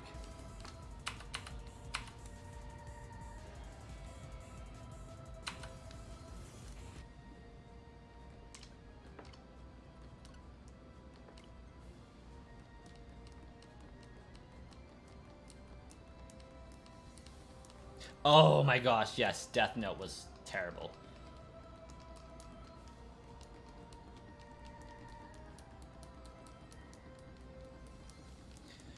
Oh no, Mortal Kombat's been doing movies forever. Mortal Kombat is generally very cheesy. But Death Note... Okay, I misspoke when I said Death Note was horrible. It just wasn't good. Because we were looking more for the actual anime style story, but they significantly altered the story to make it fit into a movie-sized thing, and they shouldn't have ever done that. They put too much of an emphasis on the creepy girl stalker.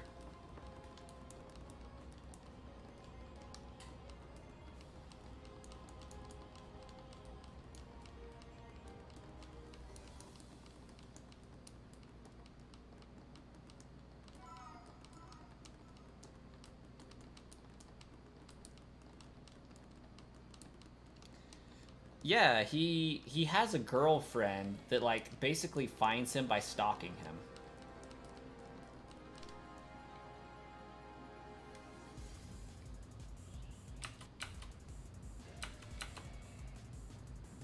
And they focus way too much on the relationship, we'll put it that way. The teenage angst.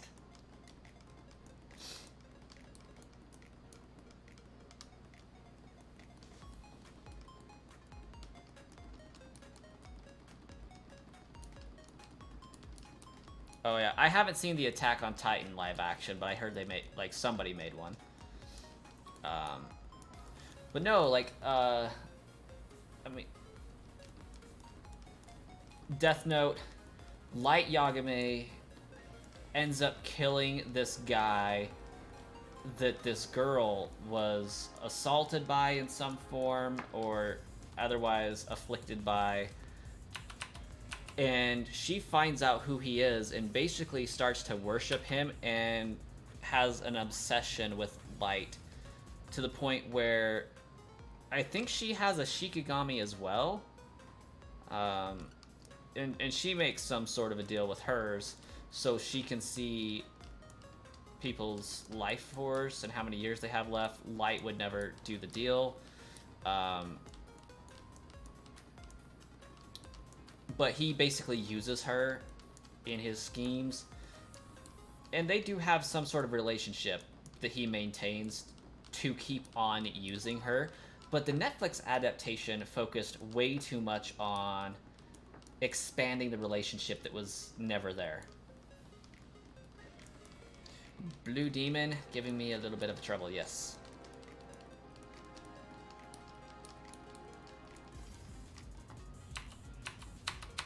Oh my gosh, Attack on Titan though, that took a turn. I was not expecting Eren Yeager to go world destruction route on us. Like, that kind of upset me. That he just went super cynical.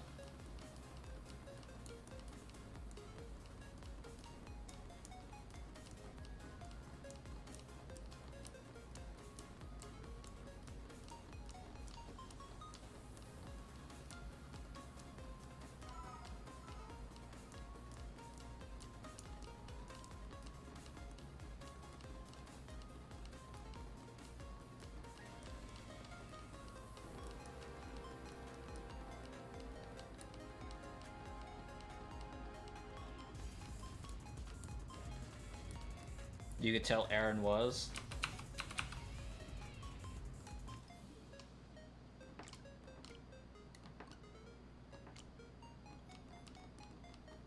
Well, to be fair, his dad did basically give him a 7-year-long death sentence, so that's cool.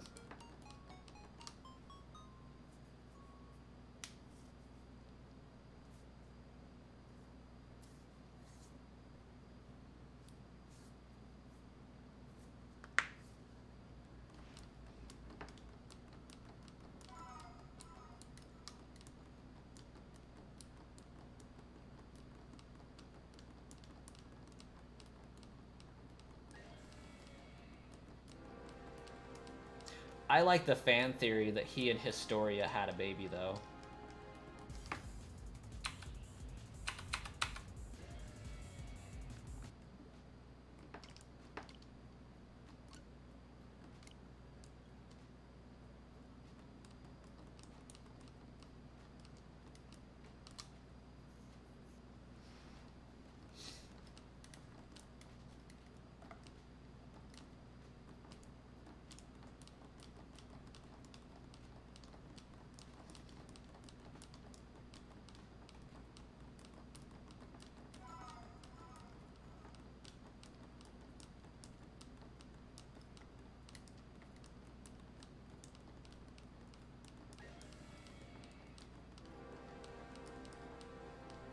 I need to get caught up on My Hero Academia. That one was a great anime.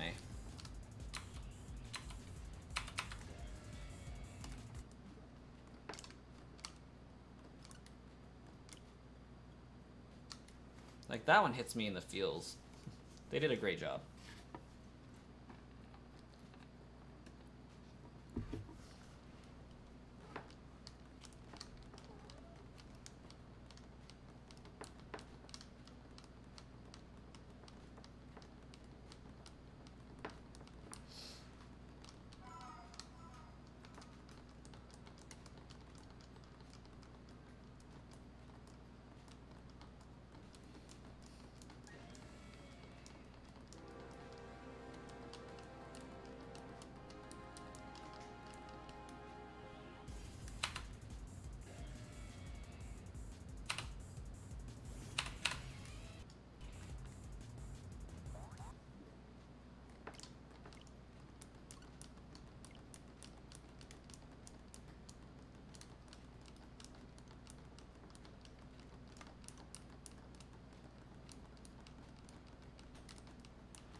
You need to remember where you left off and continue it.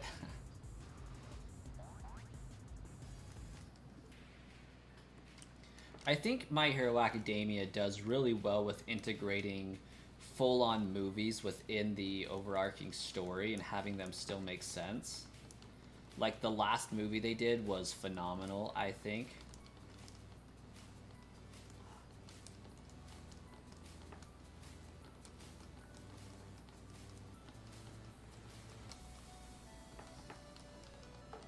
I'll avoid spoilers of that just because it's pretty epic.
Yes, you could, Lightning, and I've actually done that before. I played through Sword and Shield. I'm going to check those one more time just because I'm paranoid.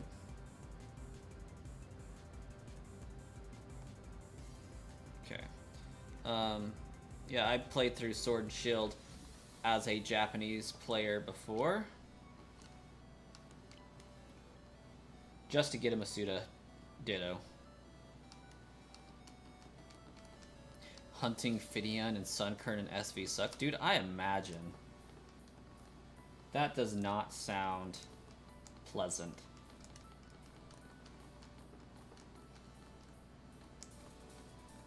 Now, are you shiny hunting them or just trying to find them for the living decks?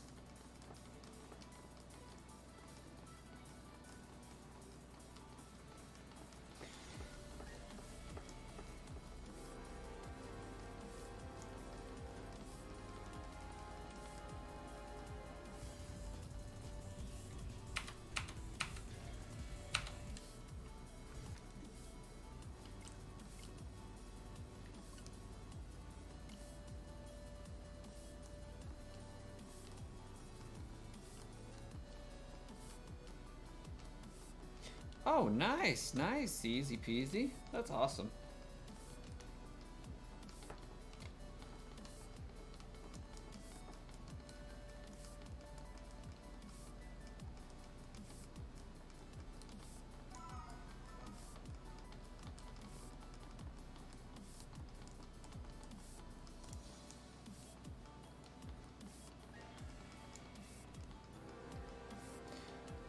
Lucas, good morning over on Twitch. Going to do the same for all the DLC Pokemon. I sincerely wish you the best of all luck.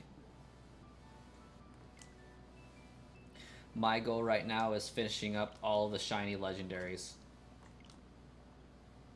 which, as we can see, takes forever. Oh yes, still having a hard time with Giratina. At least I'm over Darkrai, so like that's a bonus.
Yeah, Saturday, or I guess Saturday is the last day of the bot. Sunday, when I wake up, I will begin transitioning the bot to the legendary birds. You're sad you can't buy beast balls easily? Yeah, that's unfortunate.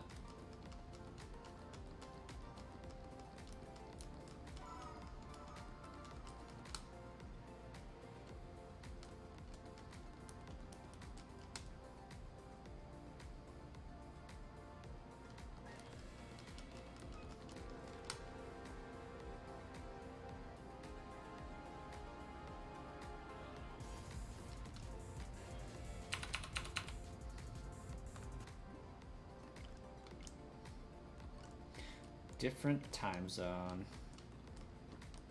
Yeah, I imagine you're on Sunday, so you probably got 8 hours before the bots start to go down, or more. Probably 10.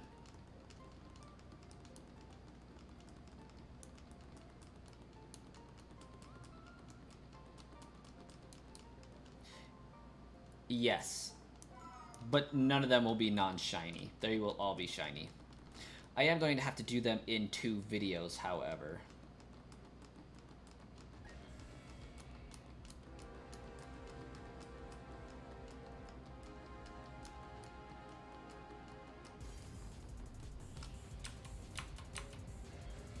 Just because I don't want to get a bunch of flack for having a super long video going over 9 trade codes.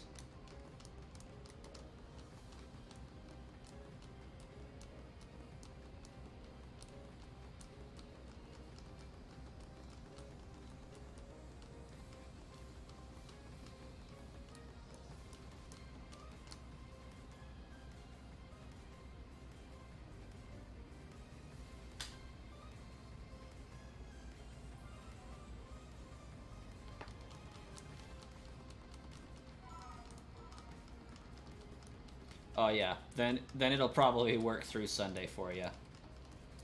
No worries there.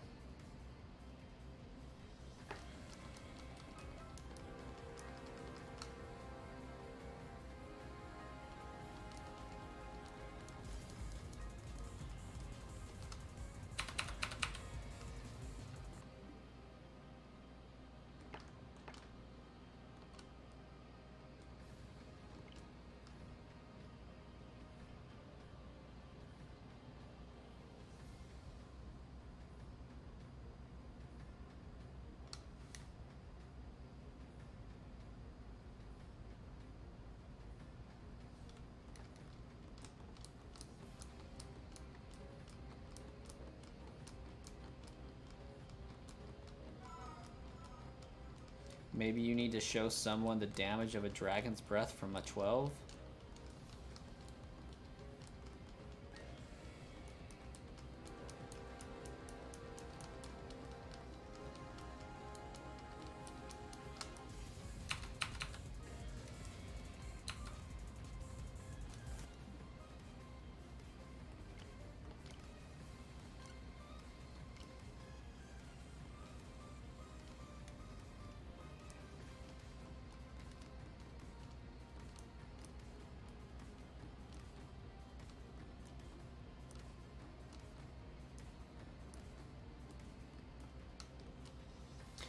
I have not done the Mewtwo raid yet. I attempted it, but I got slaughtered, so that is one of my things I will be looking at doing tomorrow.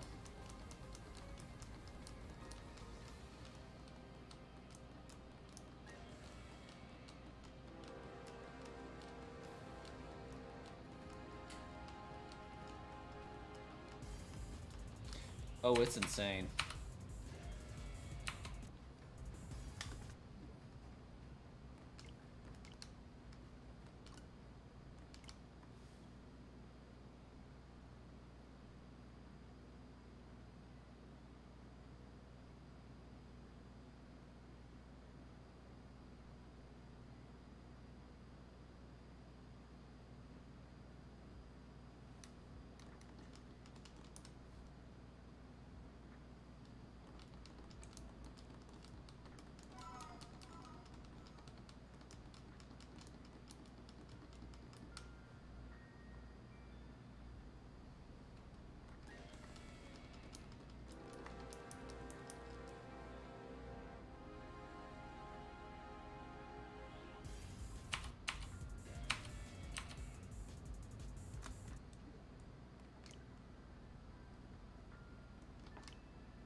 Oh, that was the wrong button.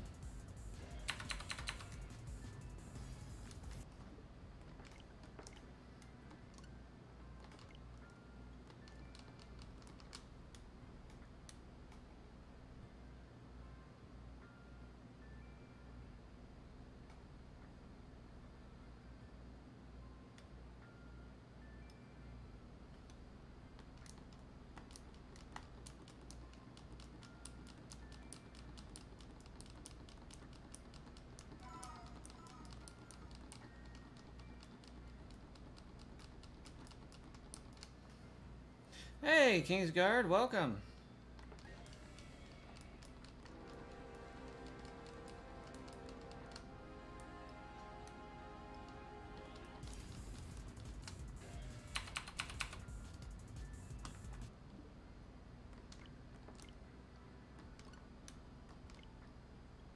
You had a fun night? Well, that's glad to hear. What did you end up doing?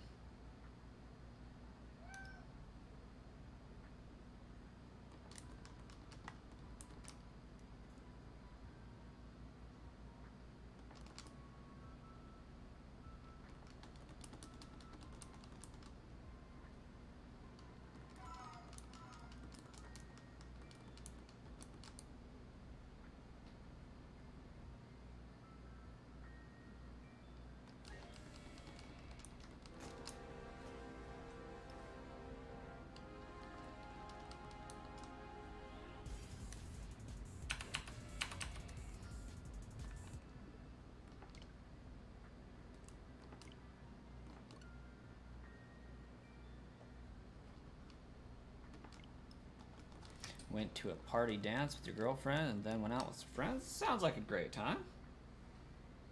Me and my wife went shopping at the mall today. That's the extent of what we got going on.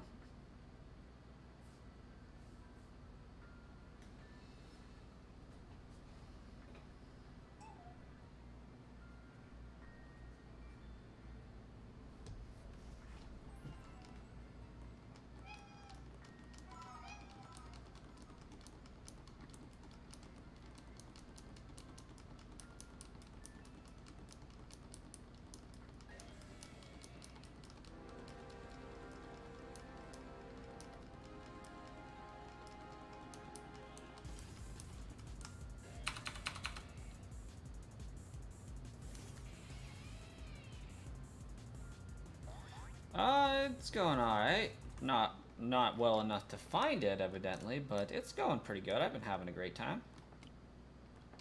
I think I'll be at it for at least another hour, if not maybe 2.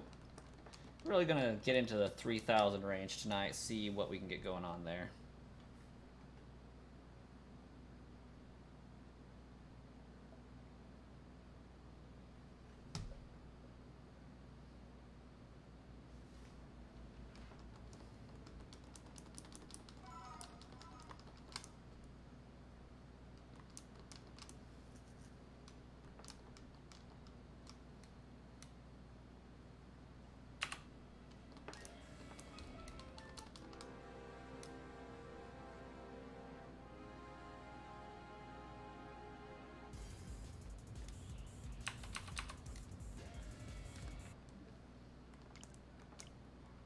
Yeah, it's been a pretty steady, slowish stream, not too bad.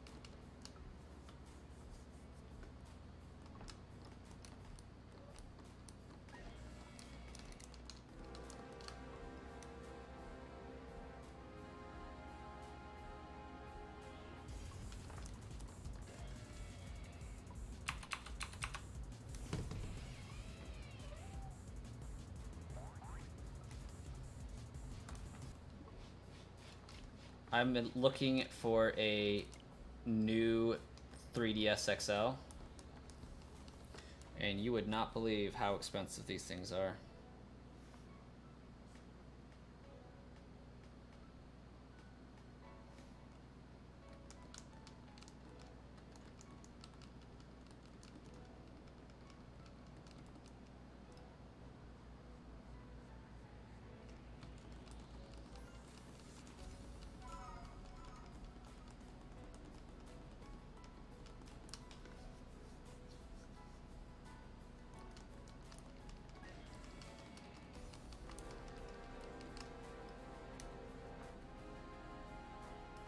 You know they are.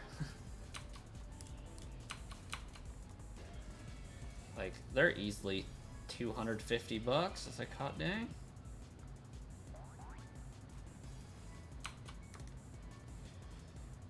I'm having a hard time with it because, like, I know what I'm going to do to it when I get it.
Oh, I got you there, Lucas. Definitely. I actually happen to have 2 copies of Platinum. Unfortunately, I wouldn't be able to let any of mine go for less than $100 either.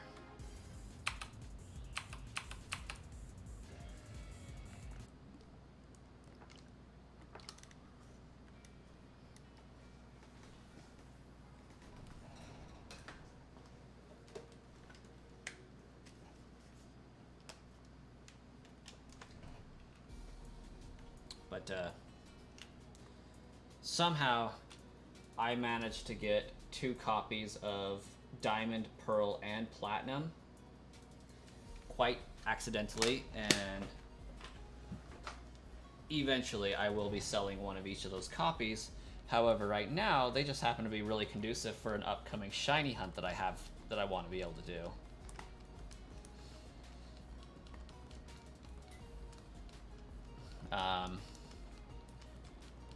With shiny hunting Manaphy, the way that it works is you hatch the eggs, trade them over to another system, hatch the eggs, trade them over to the other system. Eventually you'll find a copy of the game that those eggs are shiny on. Well, the more games I have, the more I can do per stream without grinding out the introduction. So I can do 8 at a time and just be like hatching eggs, trade, hatching eggs, trade, hatching eggs, trade, whatever.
I've already done Manaphy giveaway. Eventually, I will be doing a Manaphy giveaway for Brilliant Diamond Shining Pearl.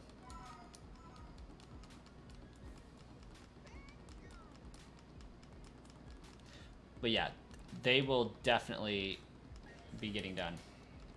And yeah, Lucas, there are so many fakes on the market. Mine are all confirmed to be real. That's because I bought them in person. And I actually ended up buying every single one of them without a case, and then later found a one being sold with a case, so I bought the second copy of each of them just to have a case. So I have a complete case collection for everything from the Nintendo DS up, and I just am here for it. Super happy I was able to do that.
Oh, come on.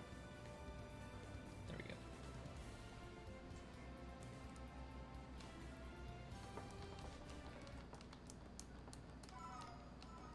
Hey, thanks, Kingsguard. I hope that I'll grow. I think we're steadily growing.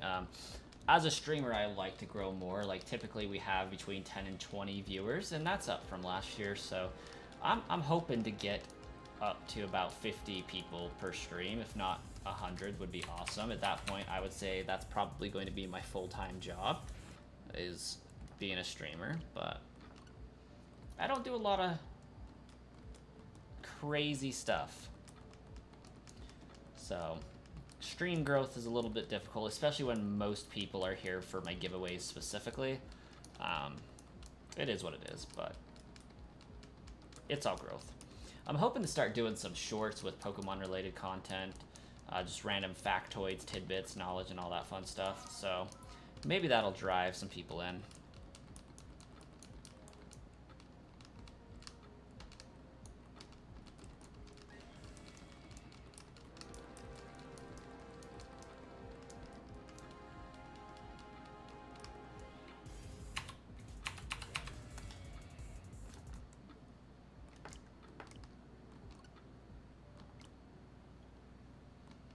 You have Diamond, Black, White 2 for 3DS, and you only need X and Y.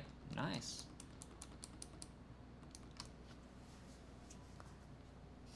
Came for Magirna, stayed for the community. Awesome. Yeah, that Magirna was really popular.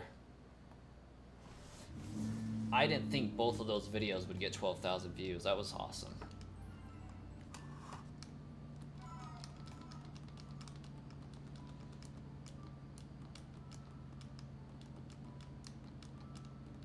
Oh my gosh, yes, they are so expensive.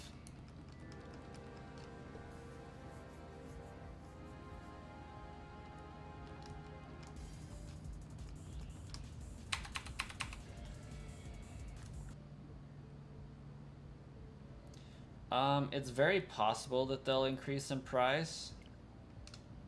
I do know that they were a lot more available than the other games, so they may not increase in price as steadily, but I think they're bound to increase eventually. It is the way of Pokemon.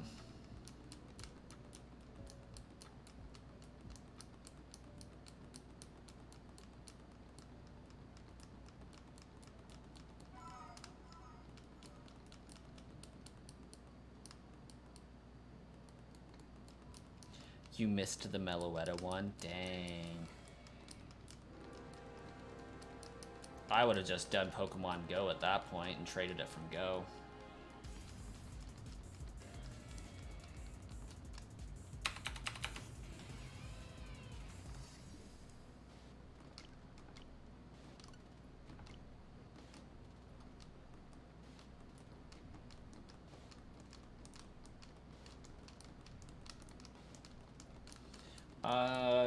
As of today, I think it's 10.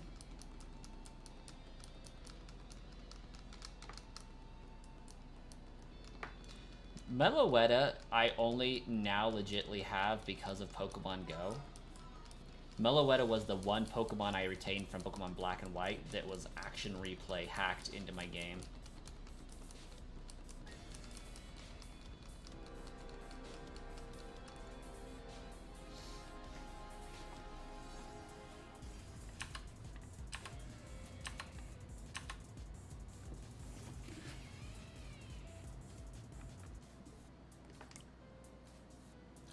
Still trying to get it done. I see, I see.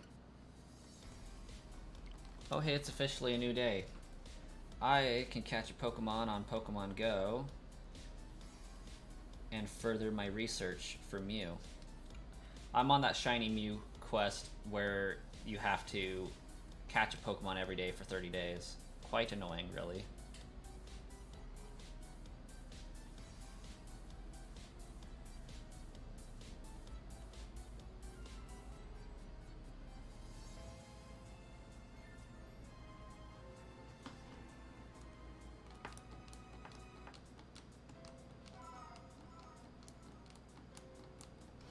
I think you can spoof them by changing the IP address on your DS, but I don't know how those giveaways work. If they're like trading out PK Hex over a website, or if they are just getting into your Switch's coding and activating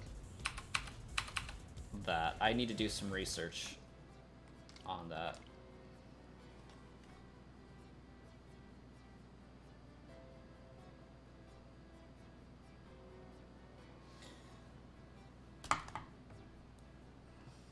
Hey, Kingsguard, you have a great night.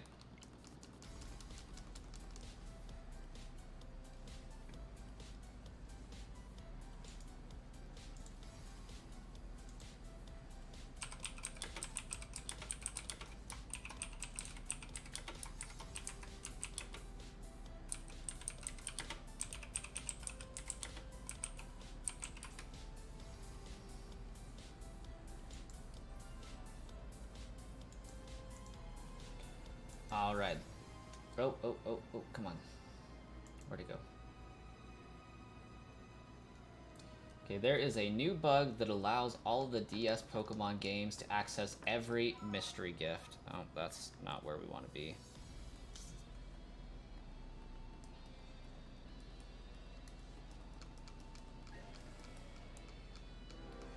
The DNS code you want to use for the mystery gift is this one. Okay. Burnout guys, if you want more information on everything, here is an updated link showing everything from error fixes to the Pokemon you can get and the games they come from. And this is the link to the main video, also wrote on Shack News article on it. There is a different DNS server than the event server.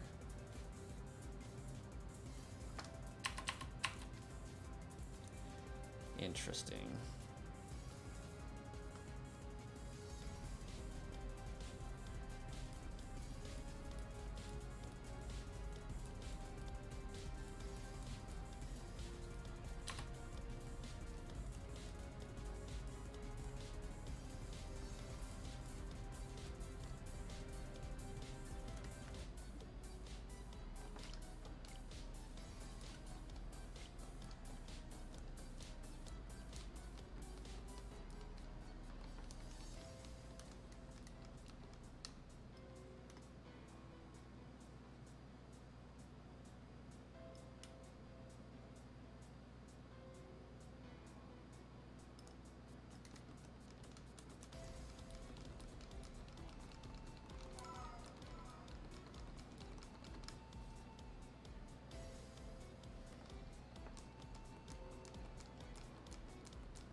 Yeah, if you have the key, the Pokemon will be legit, absolutely. The items will always lead to legit Pokemon.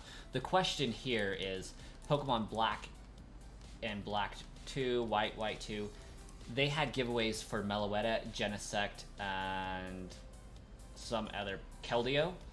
They were giving away the Pokemon specifically. So my question is this exploit trading away PK Hexmon similar to these bots, or is it more of a game coding thing linking to a backup server of some kind?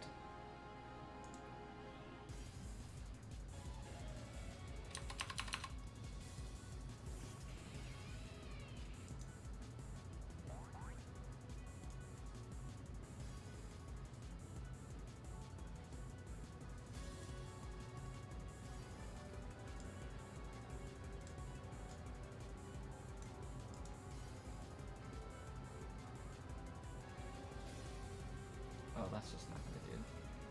What is going on?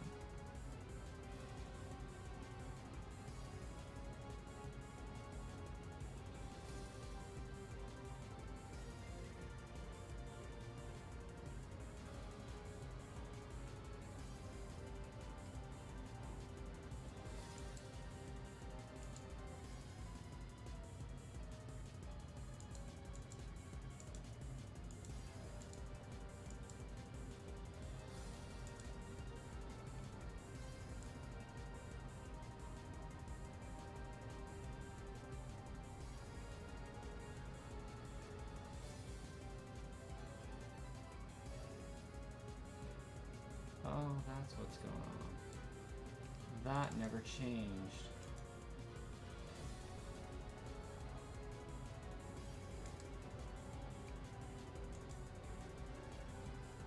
Sorry, I just noticed something was wrong with my stream here, and now I'm bound to fix it.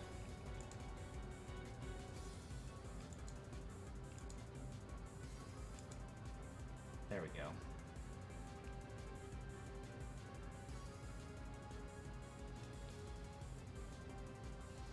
Anyways.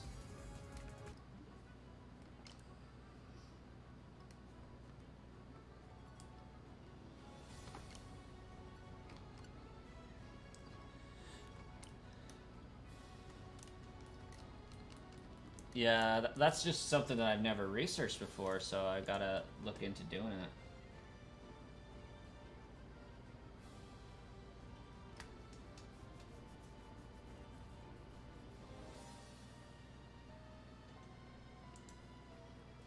Okay, how to unlock Gen 4 Pokemon mystery events in 2018. For anyone that missed out on specific events, blah, blah, blah, the bug allows Nintendo DS players to get online after the end of Nintendo Wi-Fi services, as the exploit allows players to play games like Mario Kart DS and additional side effect to it, mystery gift events. Incredibly easy for Generation 5 games, Pokemon Black, White 2, all that fun stuff. It takes some additional steps for the games during Generation 4, such as Diamond, Pearl, Platinum, Heart Gold, Soul Silver.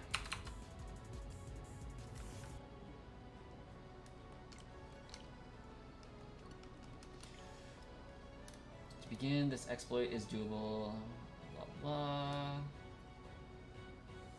DSI does not work for this, but the steps for Gen 4 work the same way.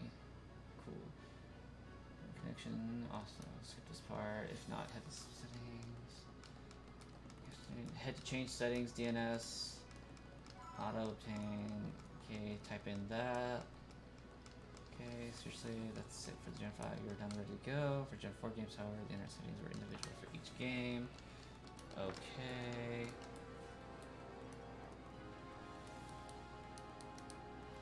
Answering question, however, the stars have to align. You'll need an older style setting on your routers. Some routers have them.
Yeah, yeah, for sure.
As far as I can tell, these Pokemon that are legit, like you're actually getting them in your game via the Wonder Cards, via the official distribution channels. So it's not like the Pokemon's just getting traded to you. It is actually a mystery gift event. That is insanely cool.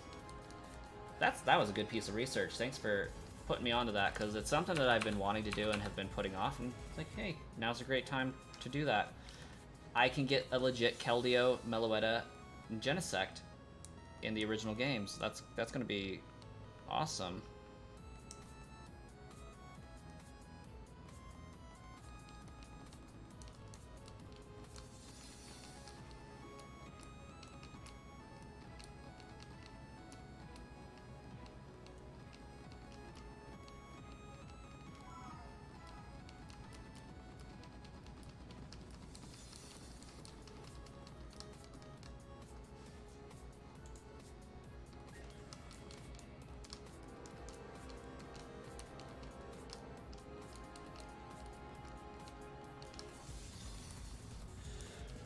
I didn't pay that close attention to the master list they had there, but pretty much everything.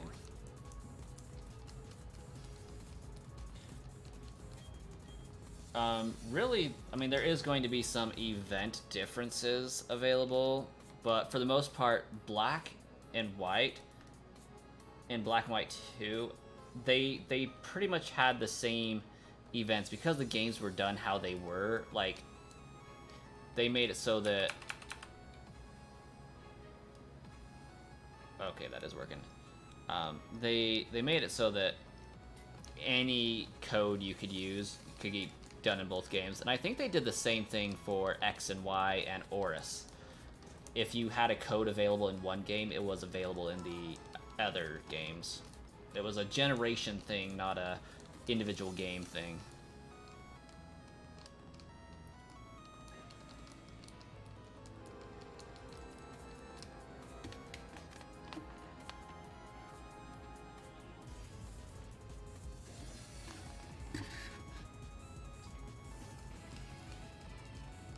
The mystery gifts gave you the key, so yeah, you should be able to get any key you need.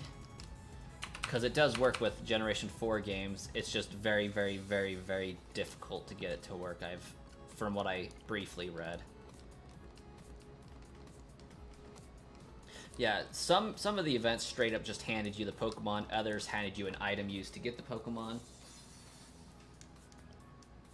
I don't think there's any item Pokemon in Generation 5, but in Generation 4 you needed the Member's Card, the Azure Flute, and a menagerie of different stuff. Give me a second and I'll grab a link. I still have it pulled up.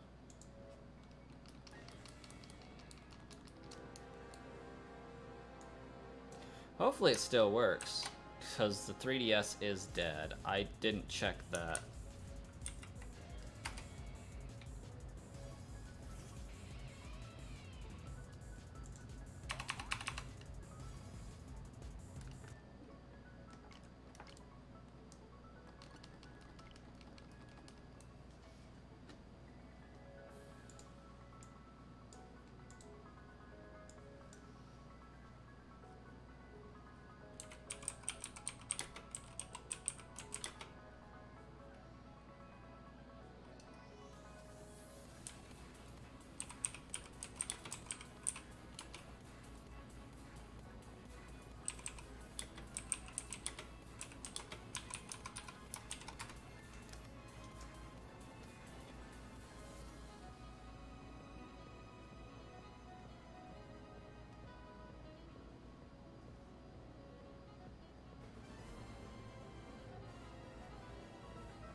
Yeah, I guess I'll have to go about giving it a shot tomorrow because I can't find anything on if it still works today.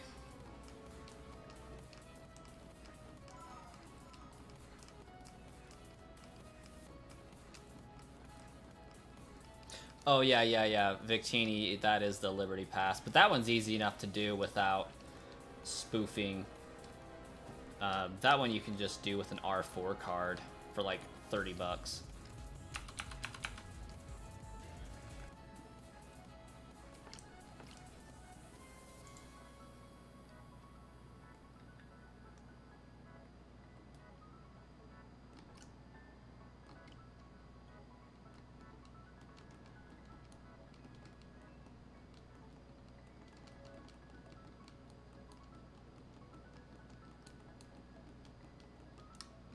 No, you would just, well, I guess R4 card's not the right one. I have a modded 3DS, so I can extract my save file from my DS games and inject them back in, so that's how I would do it.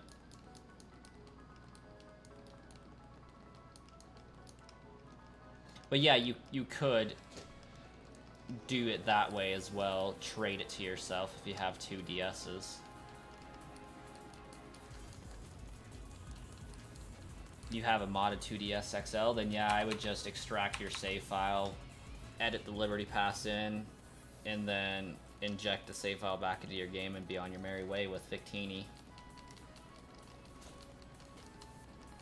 I mean, I could also do some testing to see if I can give myself the Wonder Card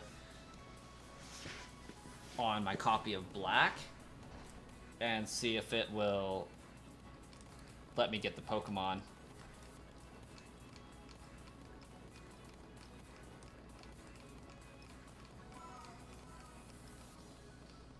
I'm looking for a new 3DS XL for a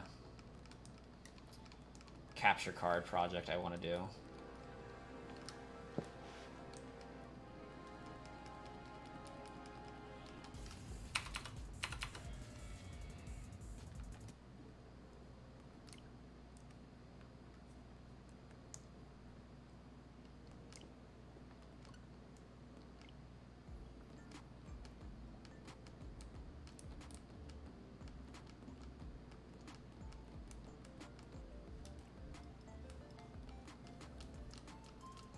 Oh, nice. That sounds pretty fancy.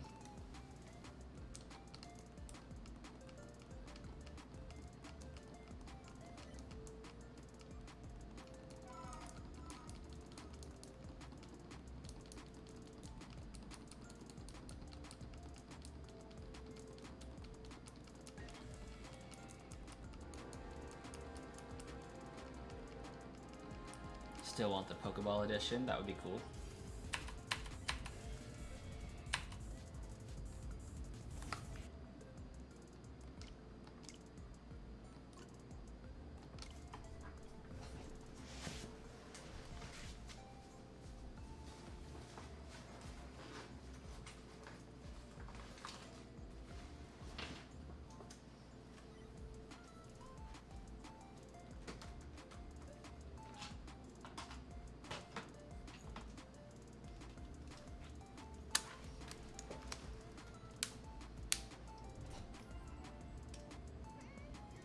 Oh, it's dead. Lame.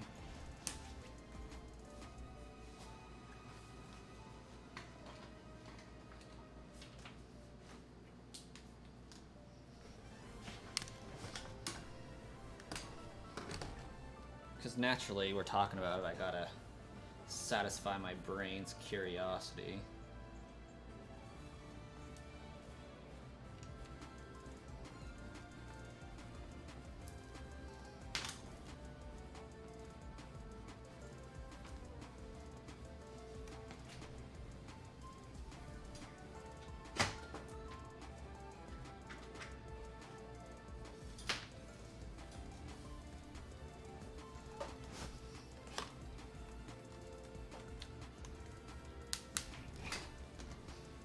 Oh, 5 ads. Gosh dang.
ads are done. Okay.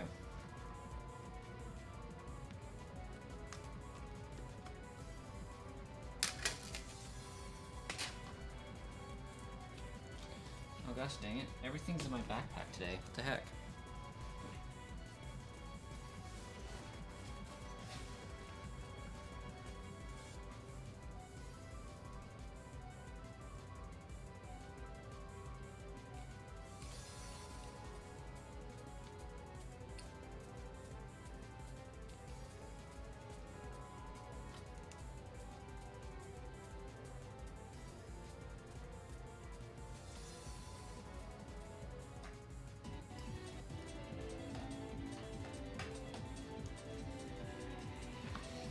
We're just gonna have some fun testing some stuff.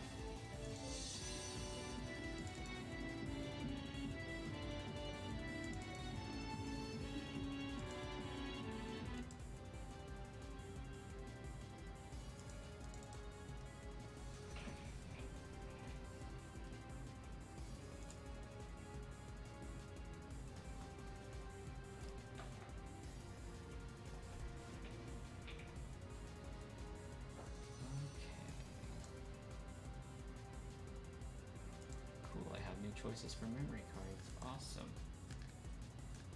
Alright. 3DS, checkpoint, saves. Oh, that's Pokemon Bank. We want Pokemon Black.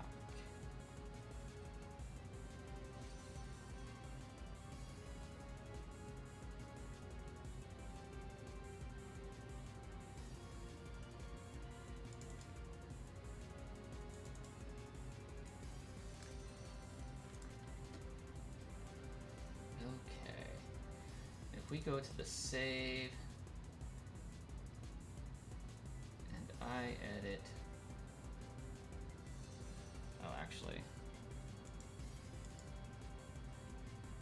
we're gonna copy that first, paste just in case, and then mystery gift.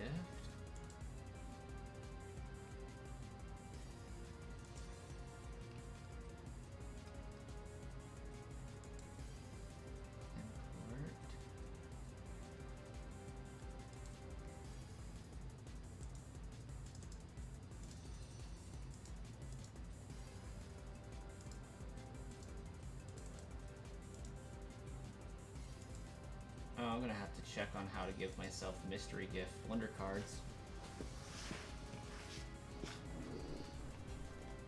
It's a little bit more complicated than I thought it was gonna be.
It's not what we're looking for.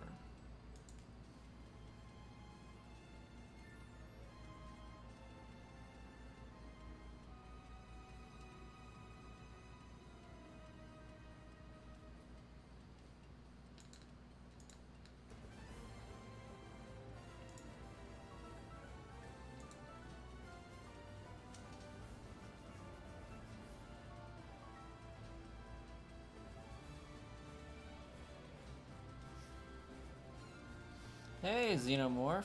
You're shiny hunting Giratina at 30 hours? Dang. How many resets you got there?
You stop counting at 100. You go by hours. That's awesome. If you're wondering what I'm doing, not doing the shiny encounters, I got on a tangent of injecting wonder cards into my game. Spring Meloetta. Liberty Pass. Summer Shiny Dialga, Movie Victini, Summer Keldeo,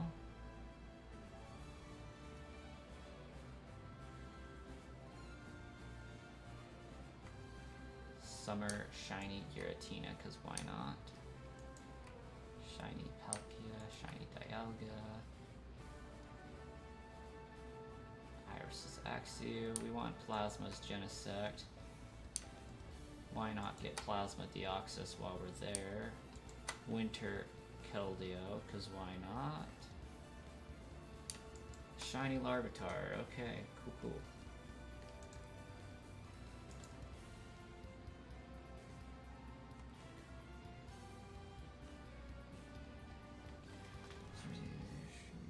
Canada, March 9th, Australia, New Zealand.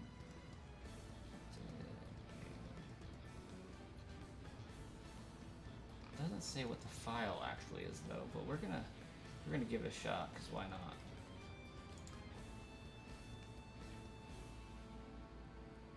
Yeah, it should be the wonder card for it.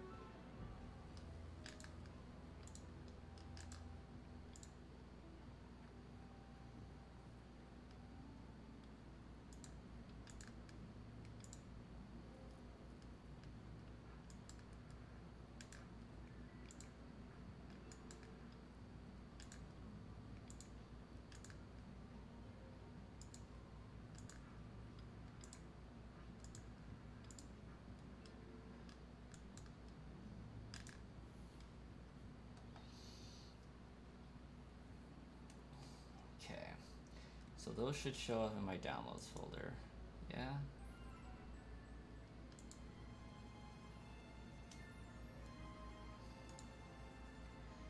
Okay, really, we want Keldeo, Liberty Pass, Meloetta,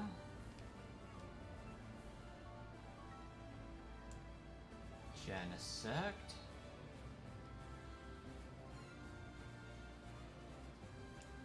Larvitar. Ooh, did I do Winter Keldeo?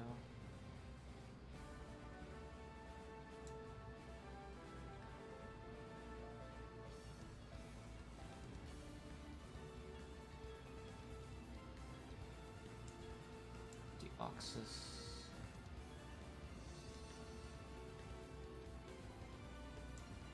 Giratina. Summer Keldeo.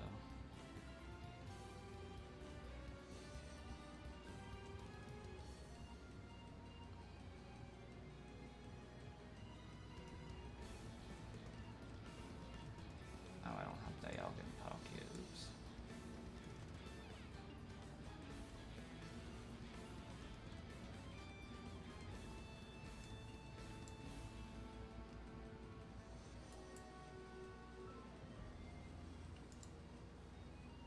That one's summer. That one's summer. So this one could be deleted.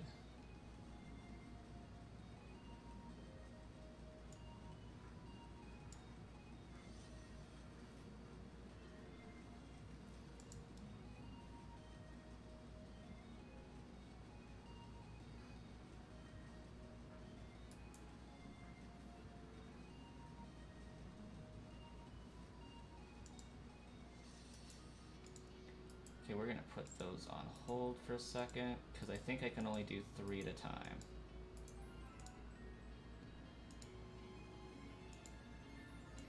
Export save. We're gonna save that, yes.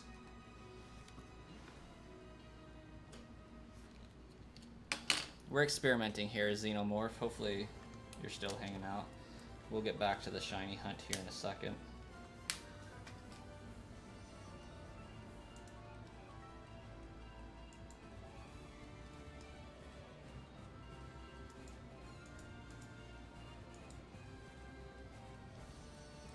And hopefully Lucas is still there, because that's who initially got me on about this anyways. You put me to work, you did. You did. That's okay though, because this is something that I've just put off.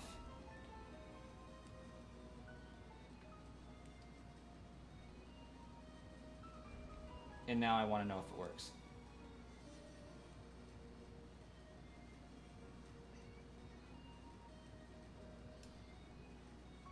Arceus. Oh. Oh no, what have I done? Salut! Welcome. Hello there.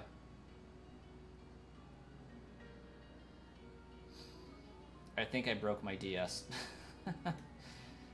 I think I popped out the SD card without turning it off.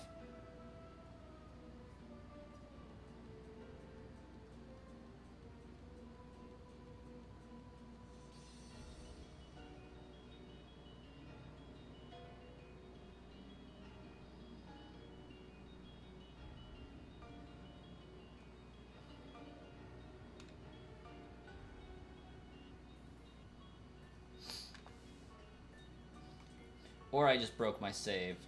No, I didn't break my DS. It just doesn't want to restore a save, is all.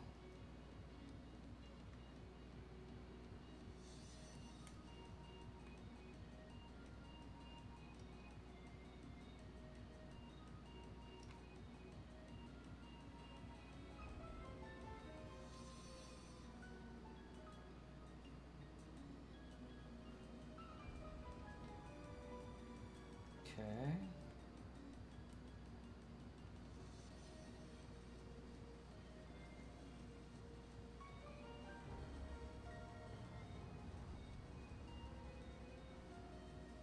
It's freezing on the injection. Oh, hey. It took it that time. Awesome.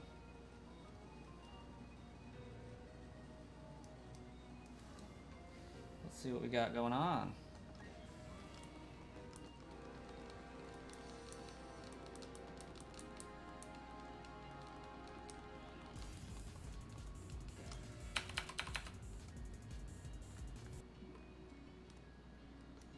I have to look at that again just in case.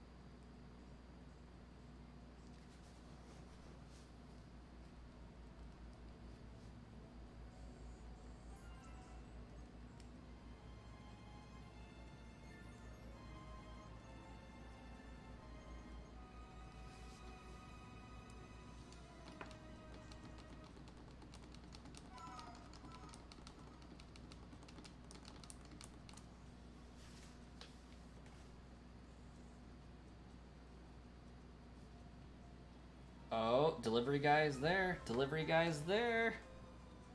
I don't know how well you can see that, but he's there.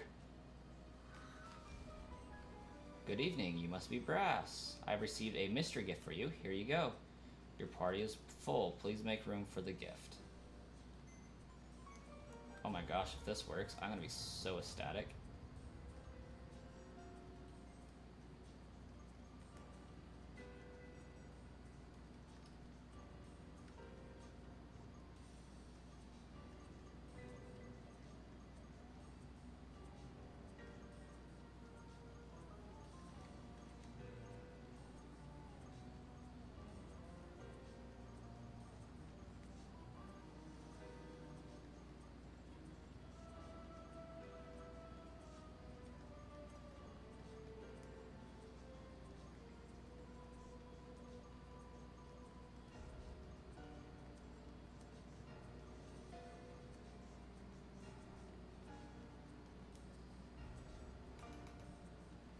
Yeah, I did it without the DNS code. So what I did was I injected the Wonder Card straight into my game, which isn't the same as injecting the Pokemon. It's basically telling the game, hey, you received this mystery gift information, and then when I go to talk to the person at the Pokemon Center, the delivery guy, it gives me a legitimate Keldeo in this case.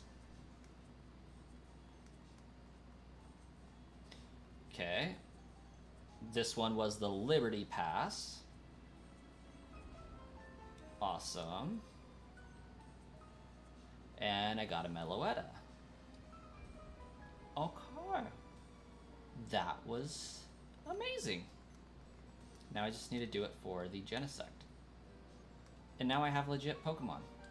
Because that's how that works.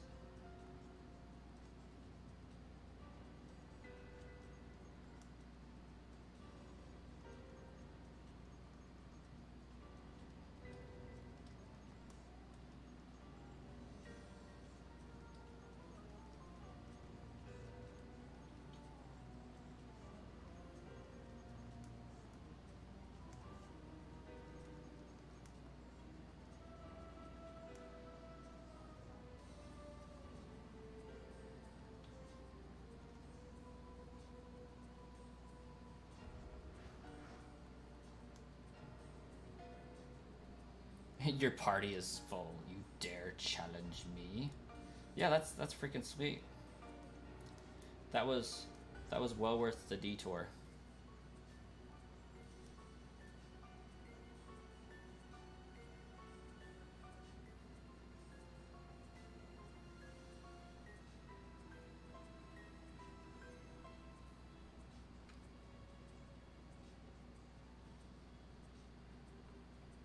Oh wait.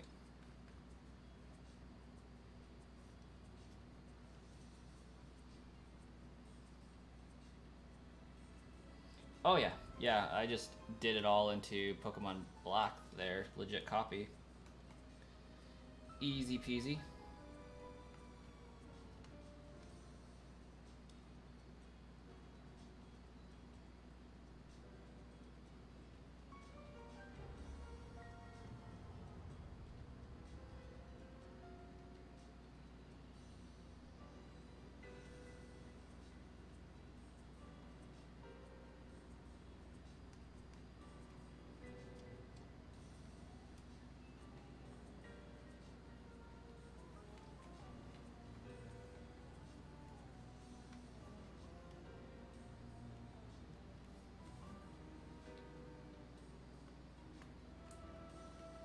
problem is I think I can only do 3 of these at a time, so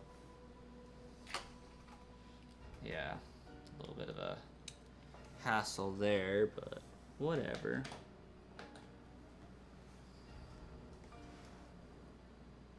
Oh, USB not recognized. Come on.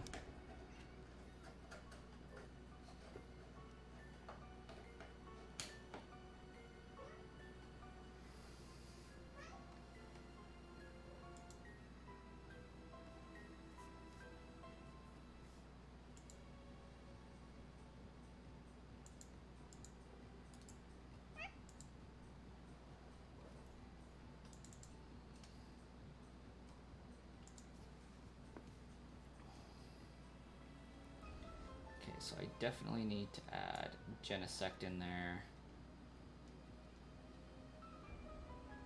We're gonna put Giratina,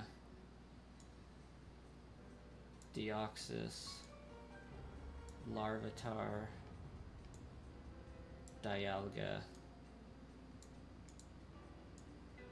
Palkia.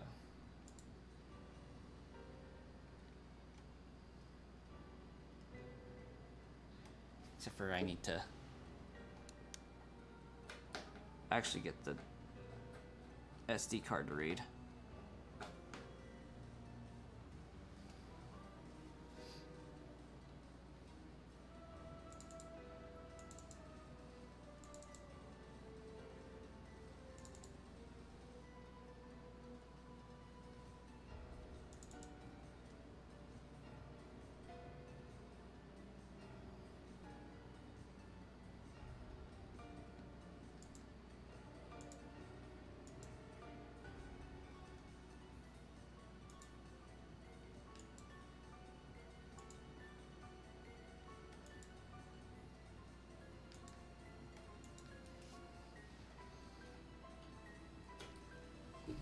I'm doing this on a 3DS.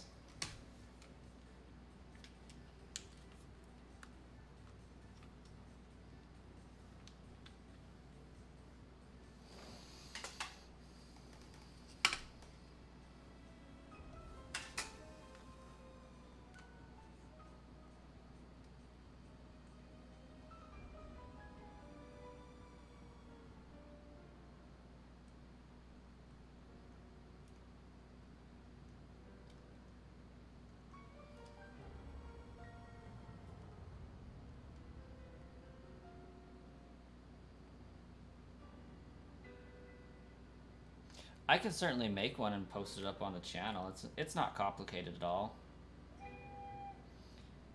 As long as you have a modded 2DS or whatnot, you'll be good to go.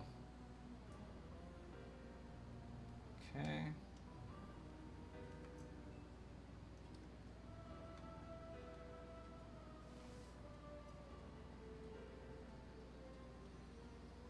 Yeah, pretty simple process, really.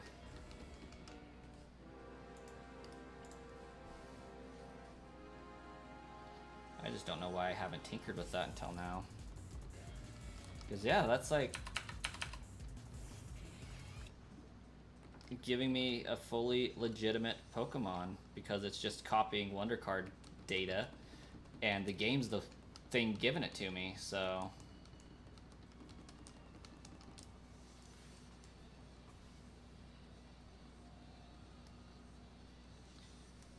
I'm going to modify this new 3DS that I'm going to be buying eventually.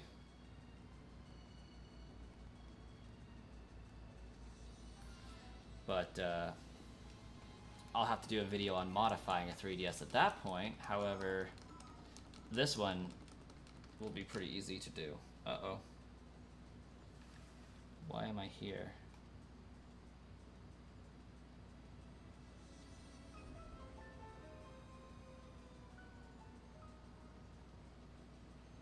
Did I not overwrite that correctly? Uh-oh. I think I might have just screwed up.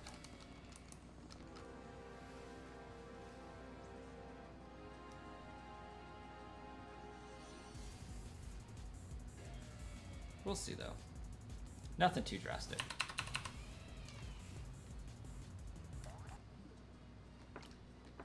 It's all fixable.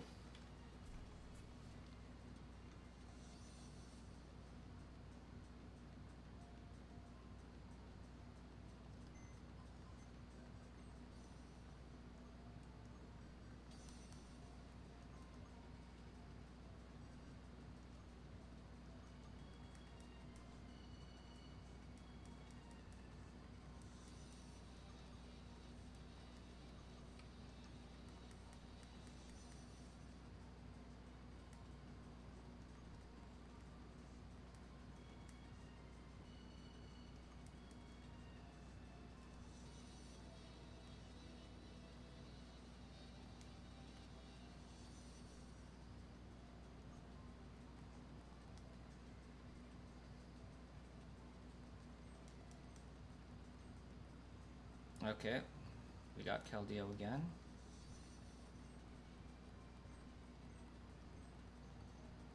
Liberty Pass, got that again.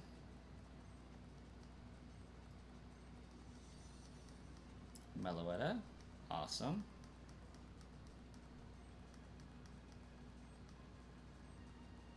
Okay, it's gonna let me get all of them in one fell swoop, up to 12. Genesect. Giratina.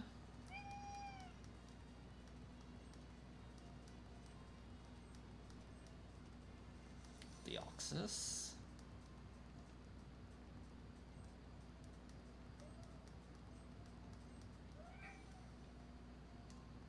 Legit.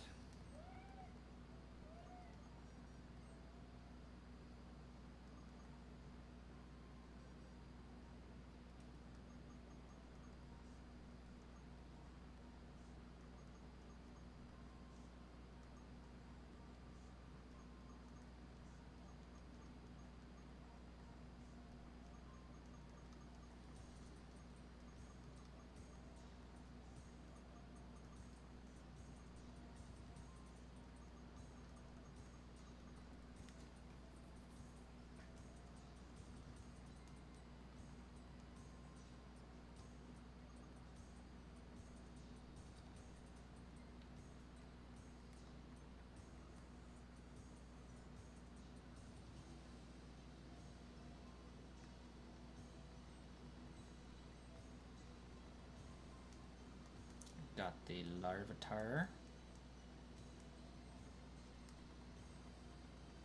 Dialga.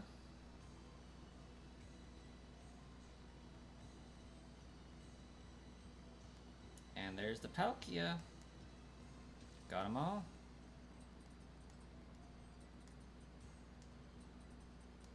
Dang, that's legit.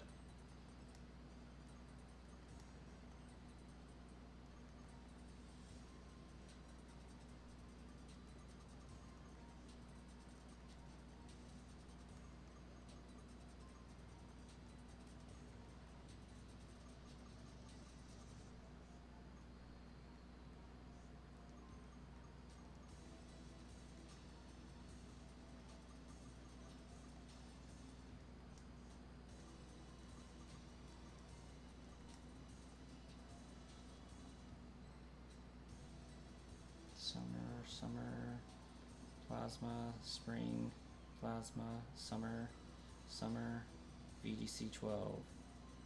Nice.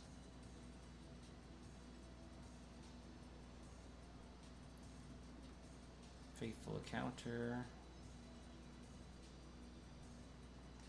Wi-Fi gift.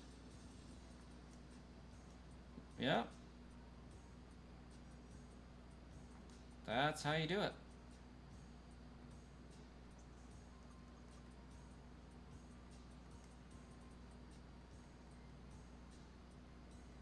That was easy. I think the cat is making demands.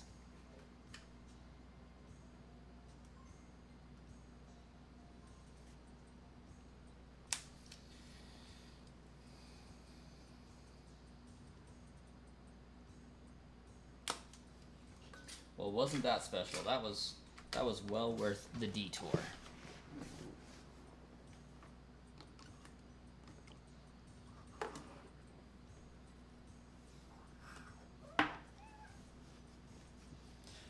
Actually, the DSi specifically, I read was not able to do this glitch, the DNS method.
That was a fun little detour, though.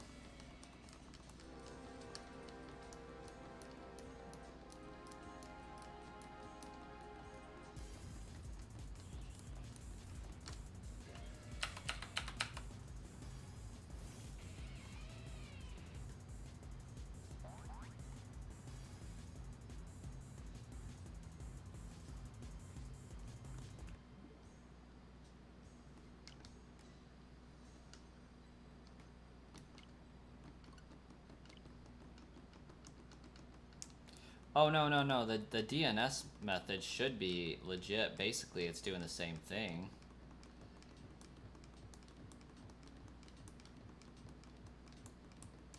I would think. I mean, maybe my way was probably more legit of injecting the save file just because you're using a wonder card and that is information the game is attempting. You could try that one. It's just that the DSi specifically doesn't work with the DNS. It doesn't have that glitch, apparently. At least that's what I read briefly. Of course, I was distracted in doing a stream while reading that, so I could be mistaken, but I feel like I read that the DSi wouldn't work because it doesn't have the right web protocols that the other DSs do.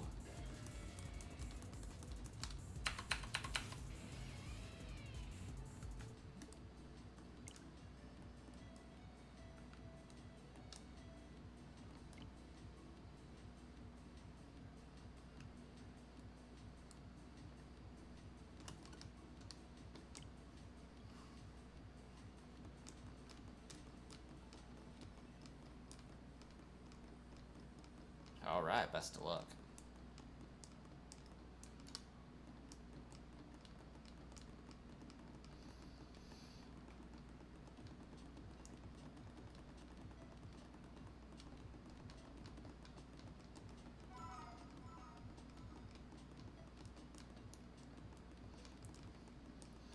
You may have to get your 3DS. No harm in that.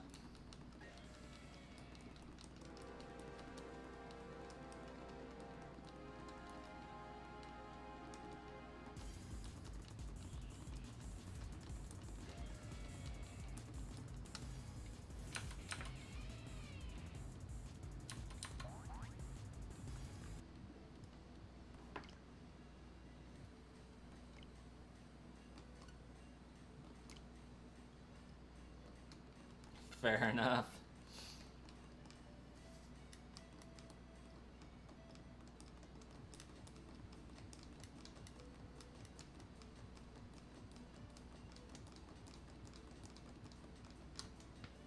DS, why are you on? I thought I turned you off.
error keeps popping. It's pretty annoying.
Gen 5 only works on 3DS and Gen 4 only on the DS.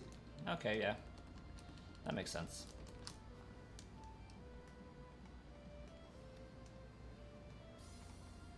Yeah, it has something to do with the WPK or WAP internet keys.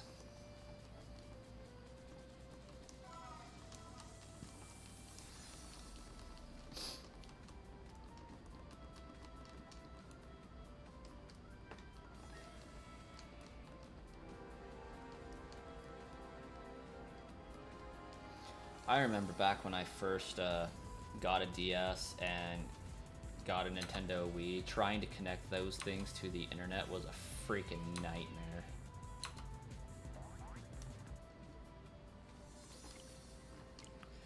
It's 4 a.m. Well, if it makes you feel any better, Ruby Swirl, I am getting pretty ready to sign off for the night.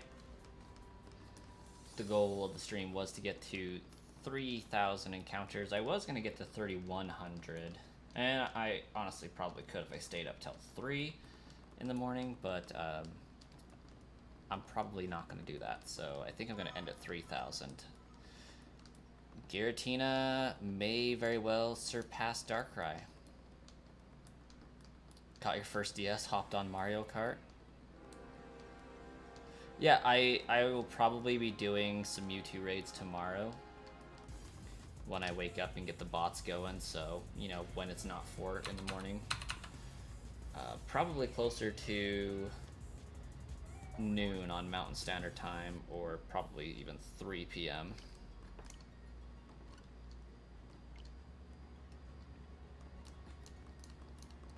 Oh yeah, Lucas. Using that save injection with the Wonder Cards, I was able to get Shiny Giratina, Palkia, Dialga, a Larvitar, got Genesect Victini, Meloetta, and Keldeo. And I just gave myself the Wonder Cards, basically told the game, hey, yeah, I received these Pokemon from the event, and then the game just gave them to me, so it's pretty cool stuff. I would count those as fully legitimate Pokemon, to be honest, because they were generated in the game. Like, the Wonder Card does not make the Pokemon. The Wonder Card tells the game what Pokemon to make, if that makes sense. So that was pretty cool.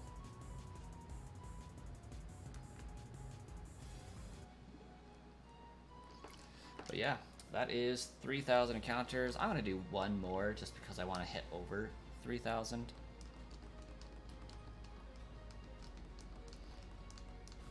I gotta keep the shiny grind going.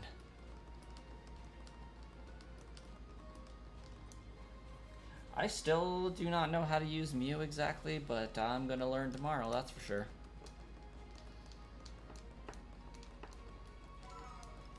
hopefully after a decent amount of sleep.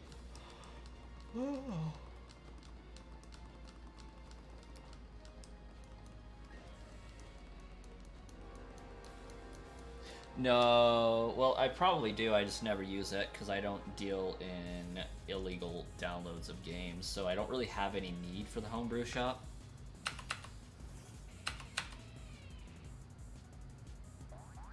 Shiny spooky bowl, show yourself.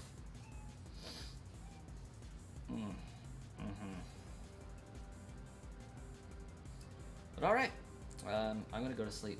You guys have a wonderful morning and all that fun stuff.